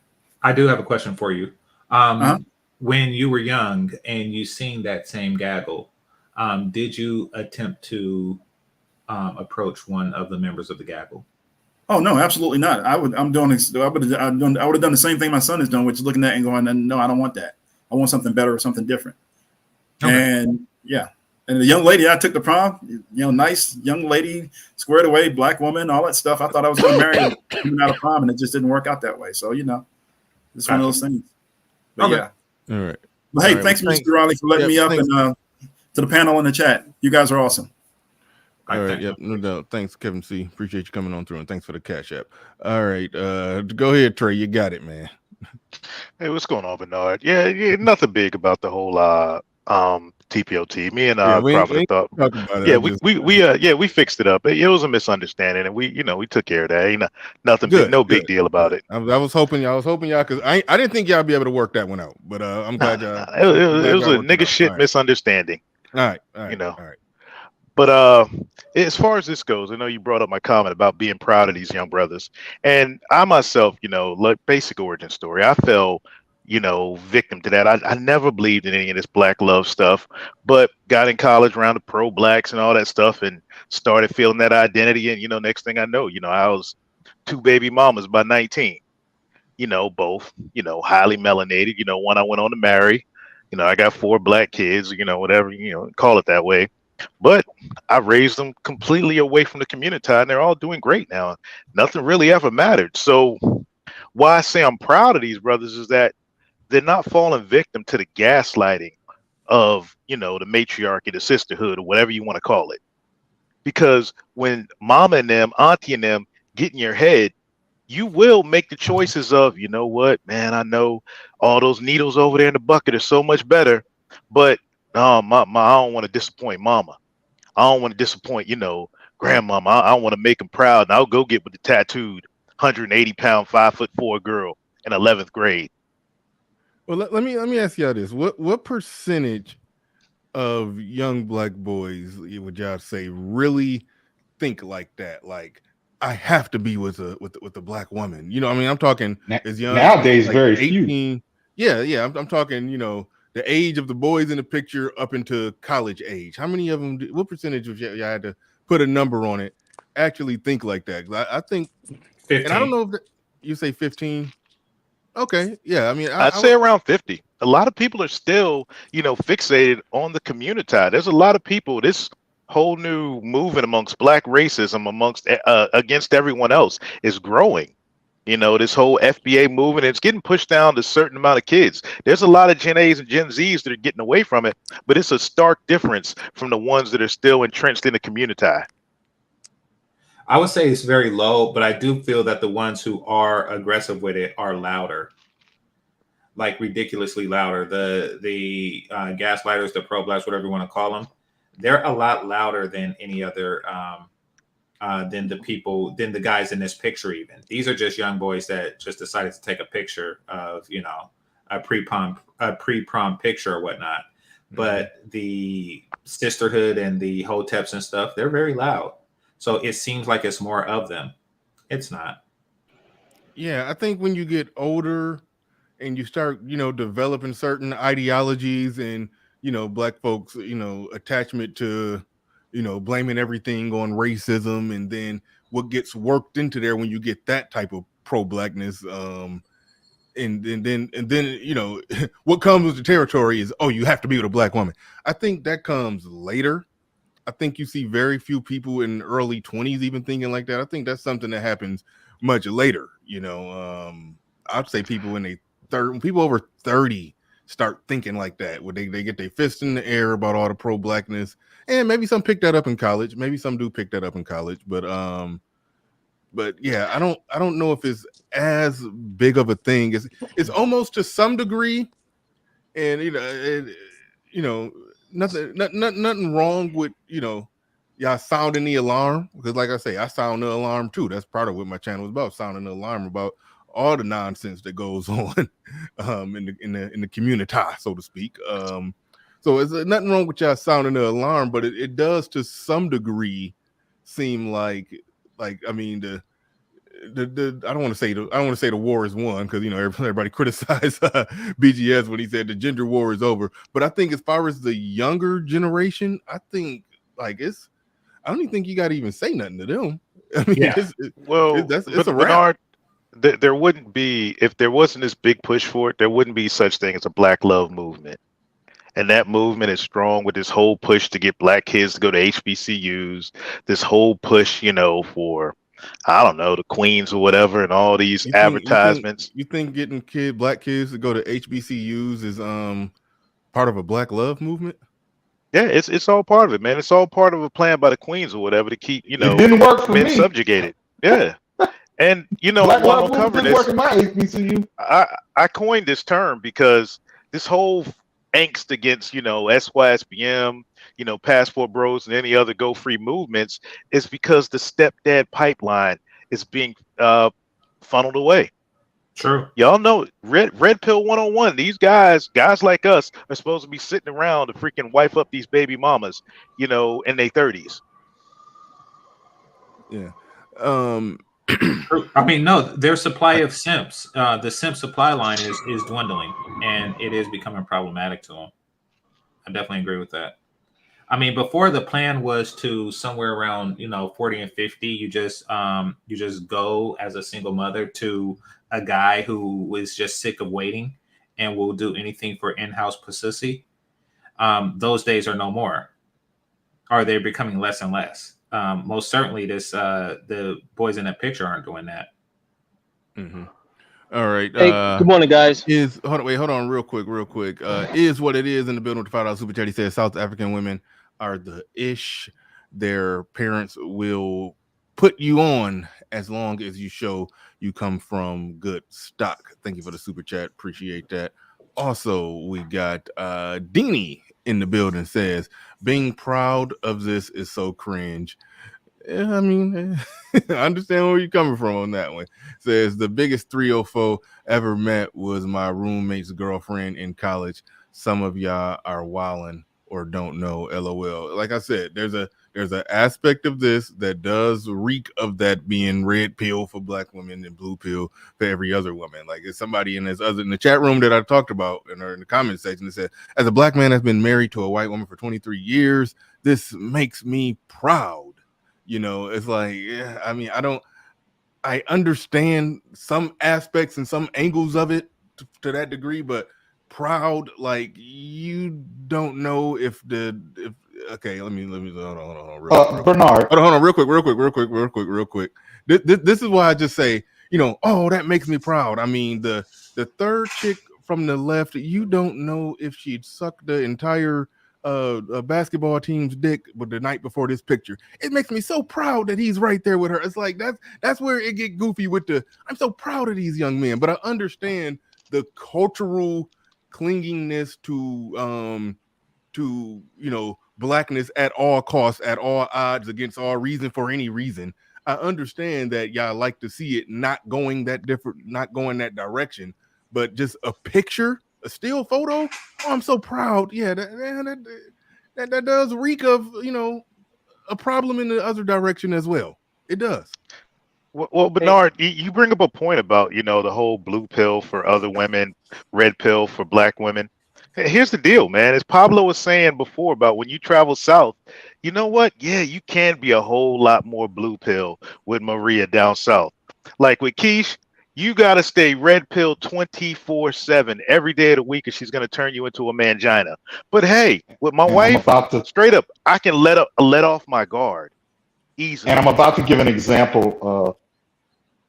I'm about to give an example of why that whole red pill in the States, but don't be blue pill. You know, listen. Here, I'm going to give you a perfect example. Last night on Dennis Sperlin's show, one of the Latinas made the comment about how black women are always saying, "Oh, black men cheat, black men cheat, black men cheat," right? As the reason why they leave their men, don't stay with their men, don't trust their men, blah, blah, blah. She made the comment that most of her uncles, her dad, and older cousins had cheated on their women and had outside children. And the women stay. And she said the women stay because for a couple of reasons. One, they know they can't replicate, they don't want to try to replicate the lifestyle that they have by themselves. Two, they view themselves always as in competition with the other women, so they don't want the side bitch to win. And three, they don't want to break up their families because for them, family is not just the husband and the wife and the children. It's the husband, the wife, the children, the in-laws, the cousins, it's all of it. Yeah. And they don't want to leave it. So I don't want to hear, oh, don't be red pill for something and blue pill for Maria. I can be blue pill for Maria because she's down for the family. Those are cultural differences that I can get jiggy with versus with Western women and no fault divorce. They break up a family because they didn't feel that they were being heard or something, you know, just whatever little bullshit emotional reason that they or they're just unhappy. So I do definitely understand it from that standpoint, the overall cultural differences when you go overseas and how the women are socialized over there. I get that. I definitely get that part 100%. Definitely Can I say something? But yeah, I was passing it to you next. But real quick, the Perfect Storm in the building says the black men who are against SYSBM and passport bros just want those men to stepfather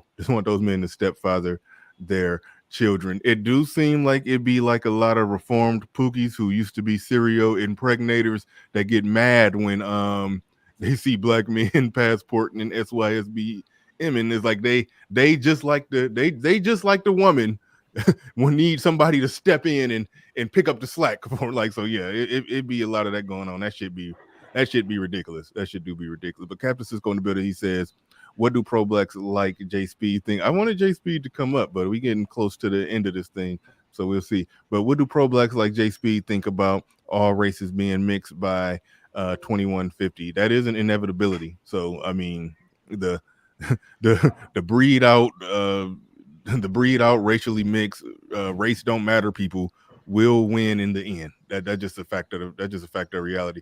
But it My says brother. being mixed by 2150, and are they on a mission to stop this? If so, why? Mixed world is the next step in. Thank you for that. Hold on real quick, Nuruddin.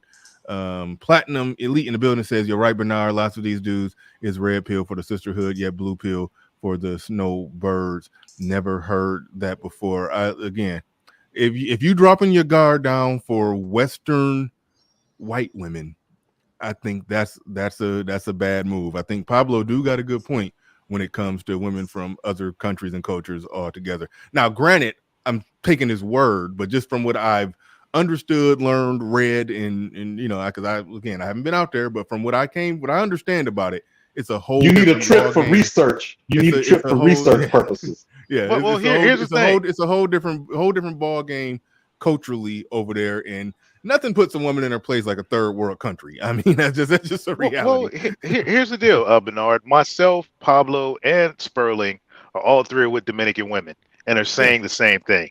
Agreed. So there you go. If that's not enough social proof for you, I mean, enough reason for you to do the research yourself, see what it's about. No, I've done the research. Y'all have been my research, and so okay, sounds good to me. So I've done the research. I get it, and you be careful. I hate you saying feminism is global. It's different in third world countries, homie. It's different.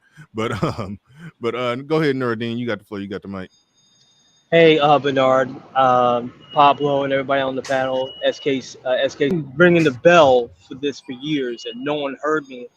And I even said the reason why it's going down to junior high school kids, because the junior high school kids are seeing it in their own family. They used to tell me stories, because I used to work not only in the high schools, but the junior high schools, and they're saying they don't want that for themselves. So the boys would definitely, I guess they would venture out and they would shoot their shot, because the reason why in the high schools and the junior high schools, they said that the women that were, you know, their skin color say they love them, but yet they're betraying them and they're making fun of them and they're doing other things to them.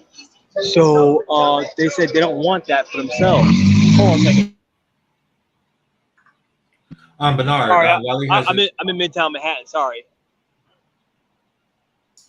So I've been saying it for years, and nobody's been doing it. And now, since these sisters are now seeing it themselves, they're seeing their sons go out and do it. I think that's what's catching them. That a lot of the mothers of these young boys aren't saying anything, is because they know that the sisterhood's gonna come after them. All right. The sisterhood's gonna say you're. I mean, just this year when I was at a Midtown restaurant here in New York City, we saw some beautiful black women that came into the restaurant. Me and my friends were trying to talk to them on my birthday, and for that, I got, we all got laughed at, and they made a public embarrassment. They embarrassed us publicly, to the point where some women of other cultures saw that and they embraced me. And for my troubles, I was called a race traitor to my face. So, you're damned if you are and you're damned if you're not. And a lot of guys in that picture said, we might as well be damned to do it anyway. All right. We're going to pass it to Game Changer.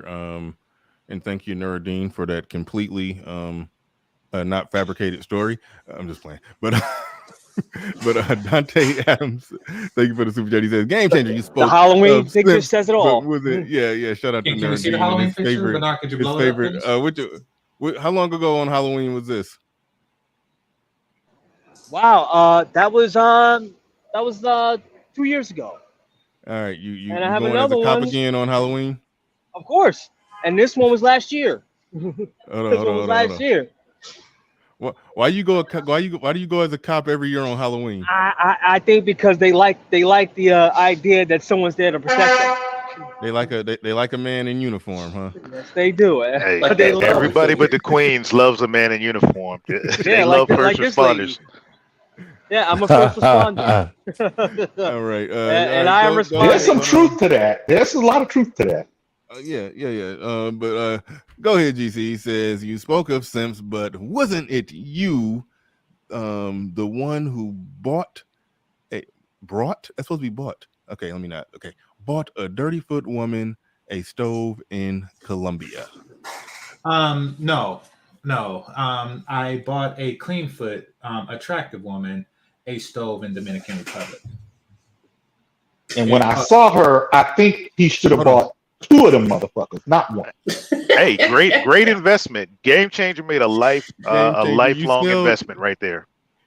Game Changer, you sell yourself short when you tell that story, because you make it seem like, or everybody talks about it as if it was just a upfront trick, like, baby, can I buy you a stove in exchange for some pussy? But reality is, as you explained it multiple times, y'all had already been having sex for a week. It was a gift to somebody who you had been staying with and sleeping with. That it was your second time seeing her down there. You bought her a $200 gift. Exactly. Is that fairly accurate to what happened? All right. Yeah. But see, here's the thing. I know that people are going to hear the story how they want to hear it. This Dante person, he's going to hear the story how he wants to hear it. I'll put it like this, Dante. I have spent less on her that I actually fucked than you did buying dirty foot domestic women weed. I am pretty sure that in the course of your life, you have spent over $200 buying weed for these dirty foot domestic bitches, and they still didn't fuck you, even though they was pregnant with somebody else's kid while you was buying it. Go to any nightclub in Atlanta and look in the VIP section. You'll see black men spend $1,000 a night buying bottles for women that will not fuck them at the end of the night. And they're not as every hot weekend. as the stove chicks. Facts. Man, and if they're anybody not as hot as the stove chicks. Man, these dudes. If you these ever dudes in went Houston, to a club, my bad, hold Bernard. on, real quick. Yeah, if you've ever See, went you to can a see it in club out Midtown here, Manhattan. And hold on, Nardine. If you've ever went to a club out here and you what is it, like something? It'd be like $300 for the section for them to bring you a bottle of Hennessy and some girls to come by with it's like damn sparklers coming from the Hennessy, and they just come by and do like this and wave the bottle around. That shit, you doing all that $300 just to impress some women who probably not gonna have sex with you. Like y'all are, it's like the amount of money that people spend here just to try to just to cast your rod to try to reel them in is more than what Game Changer spent on the stove. So somebody shit in Midtown, they spending like close to $4,000. Says record Nardine, if I may. He says is he bragging? Anybody can pay for sex. Well, I wouldn't call what was going on there paying for sex. I lived with her and I was saving on hotels. However, I will say this: anybody could pay for sex, but only a fool pays for not sex. Okay, and it's a bunch of goddamn idiots out there buying a bunch of weed and buying a bunch of flying chicks in and not fucking, and buying a bunch of expensive dinners and not fucking. Okay, and these are very mediocre women that y'all are doing this for. You're stupid. And then you say to yourself, well, at least I didn't buy a stove. You're stupid. Dante, you're stupid. Okay, that is part of being stupid. Paying for nothing and thinking you got a deal is stupid. All right, real quick before we go to Freeman's Journal, Mike and Vince Perkins in the building with the $5 super chat just says support. Do appreciate that. Ray Arthur in the building. Ray Arthur in the building says, I dated outside, and when white women want to be accepted, they will try to pull the same thing as black women. Especially if they are roommates, had to put both in check. All right. Thanks for the super chat. I'm gonna try to go somewhere quiet. All right, cool. Let's see. Golden Eagle 99 in the building says, Dante Adams, I'd rather pay to play with a woman instead of be a stepdad. Fuck out of here. Y'all conflating this simp word. Thank you for the super chat. Appreciate that. Exactly. Captain Cisco in the building says, Oprah started this standard that men are supposed to be responsible for every emotional state of their wives. Oh yeah, that's true. I agree with that. An unreasonable degree. Thank you for the super chat. Do appreciate that. And Platinum back in here with another one says, stop hating though. Those women in the VIP bring the slaw and the simps money back to me. Oh, cut it out, you. Okay, Yeah. Aspiring pimps in the space. So somebody said assistant pimp. I'm just playing Black. Go ahead. No, somebody said, I lost my train of thought. Never mind.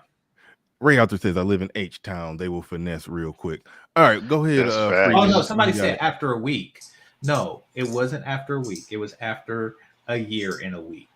It was like I met her in one trip, and then the second trip after. So I spent the first week where she stayed in my villa, and then the second week when my friends left, I stayed in her place in Santo Domingo. Man, I wouldn't even explain myself out, UGC. Well, I really don't. But Game Changer normally don't explain it, but he really don't have to. And maybe he don't have to, but that's how I think, because I hate to be misrepresented. So if I know that was the situation and people are making it seem like that it was just a flat foot tricking type of situation, which it wasn't, even if he was. I know. I was just I was just about to say, even if it was, it's not that big of a deal. Like sex tourism has been going on for years. And so, by the way, it's not even a big deal. But I'm just saying, if it was me and people kept misrepresenting me, I would explain it right. But Game Changer don't even bother no more. So I guess it's just a difference of how I think versus how he thinks. But by the way, Bernard, they want to make it rain at the club and then call everybody else tricks. Like I mean, so they're going to hear what they want to hear. They're stupid that way. I mean, these are the people who pay alimony and child support for pussy that they used to get. Like, there's nothing, and guess what? That's more than $200. Game Changer. Yeah, and by the way, the primatologist that introduced I agree with that Game Changer. The primatologist that introduced the alpha type alpha beta language to human beings. He came back and he said, "You guys have been misusing this. It wasn't meant for the purpose that you're using it." And then when he corrected it, the exact behavior that Game Changer exhibited are the exact traits of a quote unquote alpha in the primate world. They are generous to those who take care of them. Man, your woman can't make you sound culture if she ain't got no stove. Exactly. Yeah, the Golden Eagle 99 in the building says platinum, aka aluminum plus. You ain't checking a bitch purse. Cut it out. You not a real P dude. Cut it out. All right. Freeman's Journal. Thank you for your patience. You got the floor. You got the mic. Hey, thanks, Bernard. I just wanted to defend my statement from earlier. Okay. The difference is that stark, right? Because the context of that comment was that you can find a good Black woman, i.e., someone who is cooperative, right, and just has a good attitude, right? But on the opposite side of that, you have to look for a non-Black woman that has the lack of cooperation and disdain for you that a Black woman would have. So the difference is that stark. So you have to literally ignore, especially if because look, I asked, okay, so my little cousin has never dated a Black girl, right? And so for research purposes, I was like, hey, how many Black girls went to your high school, right? I expected him to say, 5 or 6%, but he said 25%. And that's like double the national average population-wise. So 1 in 4 are Black girls and you've never dated a Black girl, right? The data is telling you that is the difference, because when they have an option, they are choosing otherwise to a high degree. Yeah, to say a bucket of needles, that is to imply that all of them, like we're not supposed to say all, but to say they're a bucket of needles, but the Black woman is a needle in a haystack in a field of hay. That's not true. But they're a bucket of needles, but the other women are a bucket of needles. That is kind of implying all. Like that's why I'm like, hold on, let's pump the brakes on that, especially if we're talking about Western women. And matter of fact, Pablo validated that comment as well. Thank you, sir. Well, yeah. Well, what I meant here's the best explanation. Wait, real quick, Pablo. I think Pablo made a distinction between Western non-Black women and non-Western women. I Yes. think that's the distinction Pablo is making. And So again, I haven't been over there. But if the cultural differences are like what y'all say, then yes, I think Pablo has a valid point. But I made this comment over on Sister George in the channel in Concrete Rose. The submission that Black women give is conditional. It's to a individual guy that they like. The submission that men experience when they travel abroad is across the board. The women submit to a culture, to a patriarchal culture. So it's so much bigger. It's not to the individual, it's to the whole system. yeah. So that's the primary difference. So it literally is a stack of needles. Now the only thing you're sifting through is personality, how does that person fit into your lifestyle, and their life situation. How many kids do they have, all of that kind of stuff. Now you're only sifting out all of the other stuff. You're not sifting out to find a woman that's gonna, make you breakfast in the morning or wash your clothes. They all gonna do that.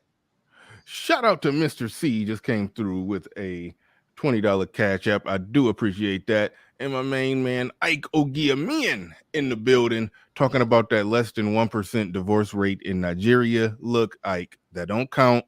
We know y'all be burying bitches in the backyard out there. So it ain't no, that's why y'all divorce rate so low. Cut it out. We know y'all be getting handy with the machetes out there, and backhand and front hand smacks and body blows. Cut it out. So you can't come over here bragging about that divorce rate. They can't leave. They can't leave.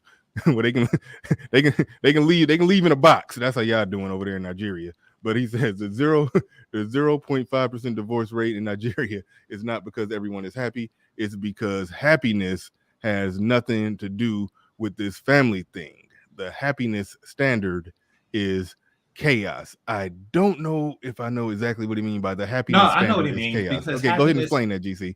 Even though me and Ike did a show on that low divorce rate in Nigeria, so I recommend y'all watch it. I probably need to go back and watch it too because I forgot what he said. But go ahead, GC, if you can make that make sense. The happiness standard is chaos. Go ahead.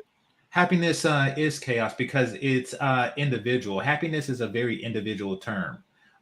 When you flesh it out, like a person who seeks happiness are seeking it for themselves, not the happiness of others, which is what's meant by that. And that does cause chaos. Like a soldier in a military is not thinking about his own best interests. If so, we wouldn't have a military. If every young American man said, something, it would be in my greater concern for happiness if I was to just, quit the military, find a job, smoke weed, and fuck on these bitches. We wouldn't have. Now that probably would make them individually happier. However, it wouldn't make them, it would not make the nation happier. So there is a sense of duty and responsibility that others have that American women, at least, and not just the Black women, don't. When they say live my best life, they're not talking about family. They're not talking about anything else. They're talking about have as much fun for themselves than anybody else. So yeah, it does create disorder because it creates, well, when you look at confusion, basically it means that, against being fused. So you're unable to come together. Hyper individualism never works. That's why when you look at like Rome and how they all fought in formation and united formation, and the commander says something and they all put their shield up at the same time. And then you have like a tribe of, dirty foot barbarians and stuff. And they're all individuals, right? But look at what that got them. Like, look at what that got them in the end. Like, that's how you win. You got to think of a greater good and a higher purpose. Good stuff. Well said. Ray Arthur in the building. Basically, you're trying to find that one dull needle in a bucket of needles. Thank you for the super chat. Appreciate that. Freeman's Journal. Okay, I see. I'm looking at the comments in the back. All right, Peace Freeman Journal. I didn't even notice you left. Oh man, I'm under the weather today. Y'all definitely held it down and came out strong and made this a good show. I was so close to not going on the air. I've been haven't been feeling good since last night. But all right. I guess we could do some. Go ahead. Somebody asked me, what did she cook for me? I remember one night she cooked really good chicken. I don't really remember the other 3 nights what she cooked, to be perfectly honest, but I do remember that chicken night. That's about it. Didn't you like tell me? it was a special kind of rice. Okay, didn't you tell me before that a chick was like real excited because you took her to Wendy's, and like even when y'all spoke like months later, she was still like reminiscing about how wonderful it was that y'all went to Wendy's. Like that actually happened. Yeah, that actually happened. It was in the Philippines, and so Wendy's have a chicken and rice meal. So apparently they have it's kind of odd, but apparently they have a menu for foreigners and a menu for locals, and she ordered the chicken and rice, but apparently she had never been to Wendy's before. So from what she tells me, because she worked as, I want to call it a seamstress, but she's one of those people that you see in the traditional sweatshops and in the stereotypical sweatshops. And she told me that she made $1.30 a day. So and Wendy's costs the same as it does here. So she's not going to save up 3 days' pay to go to Wendy's. So yeah, it was a treat for her to do that. Now, what she did later, because we kept in touch afterwards, what she did later was she called me from Dubai. Apparently she got a maid job in Dubai, and she sent me pictures and stuff of her new life. You can't send nudes from Dubai because that's illegal. Wow. But I found that out. But she sent me a picture of Wendy's, and she was like, look, this is our restaurant. And I was like, that was really a big deal to her.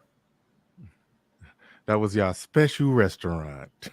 And to me, it was just Wendy's. So it's not really a matter, it's not really a matter of stove or anything like that, or even poor women. It's not even a matter of that. It's really just a matter of you are showing them a good time. Most places I've traveled to, women are willing to have sex with a guy that shows them a good time. Like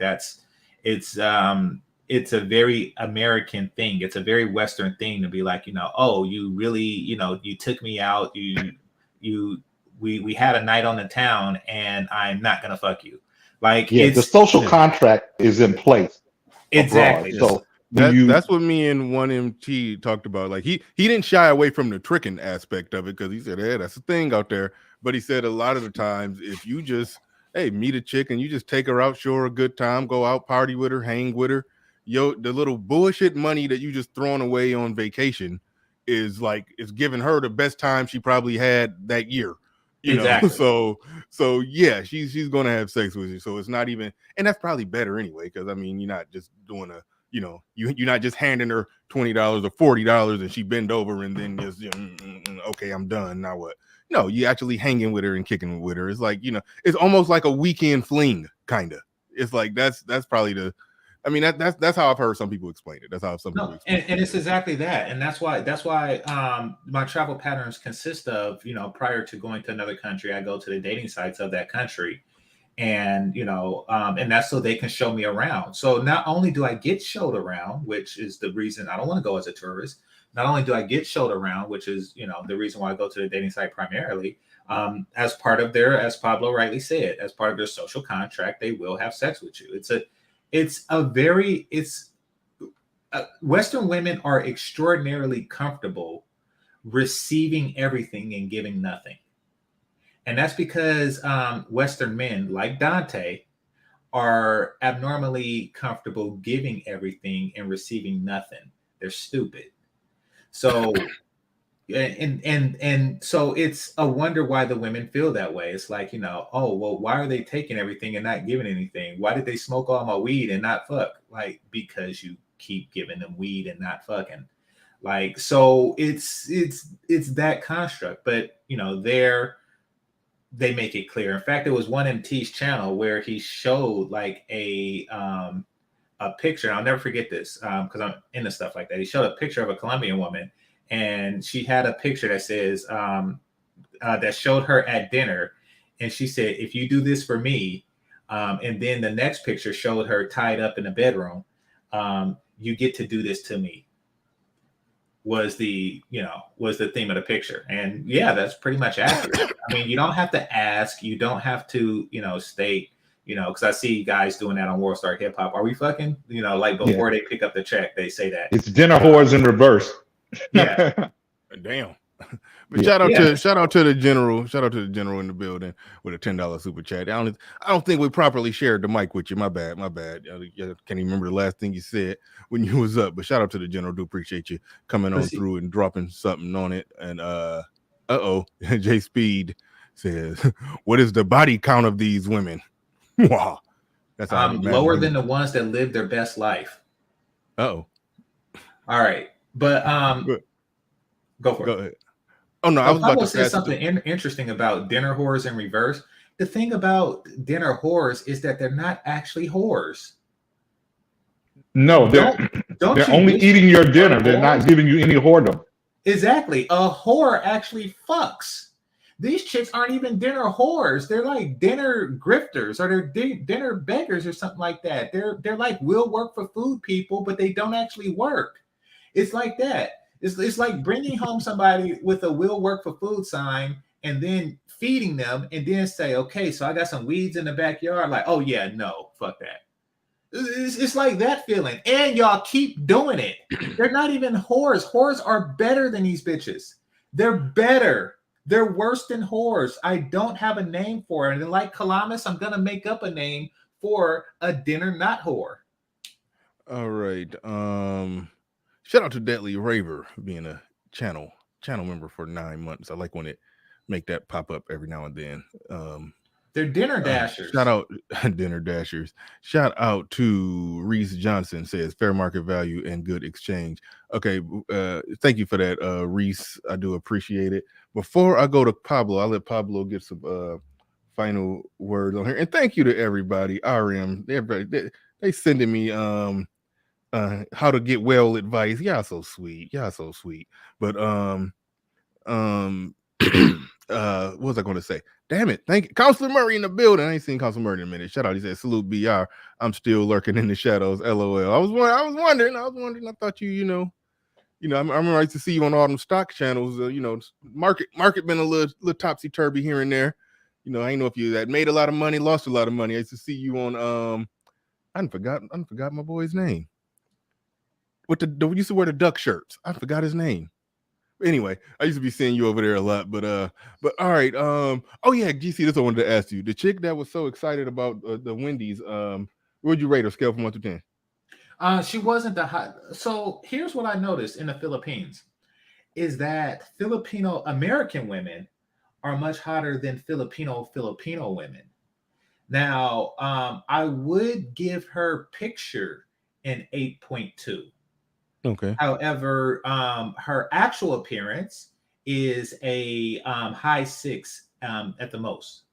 Now, She was hotter than average at best. So listen, here's the thing.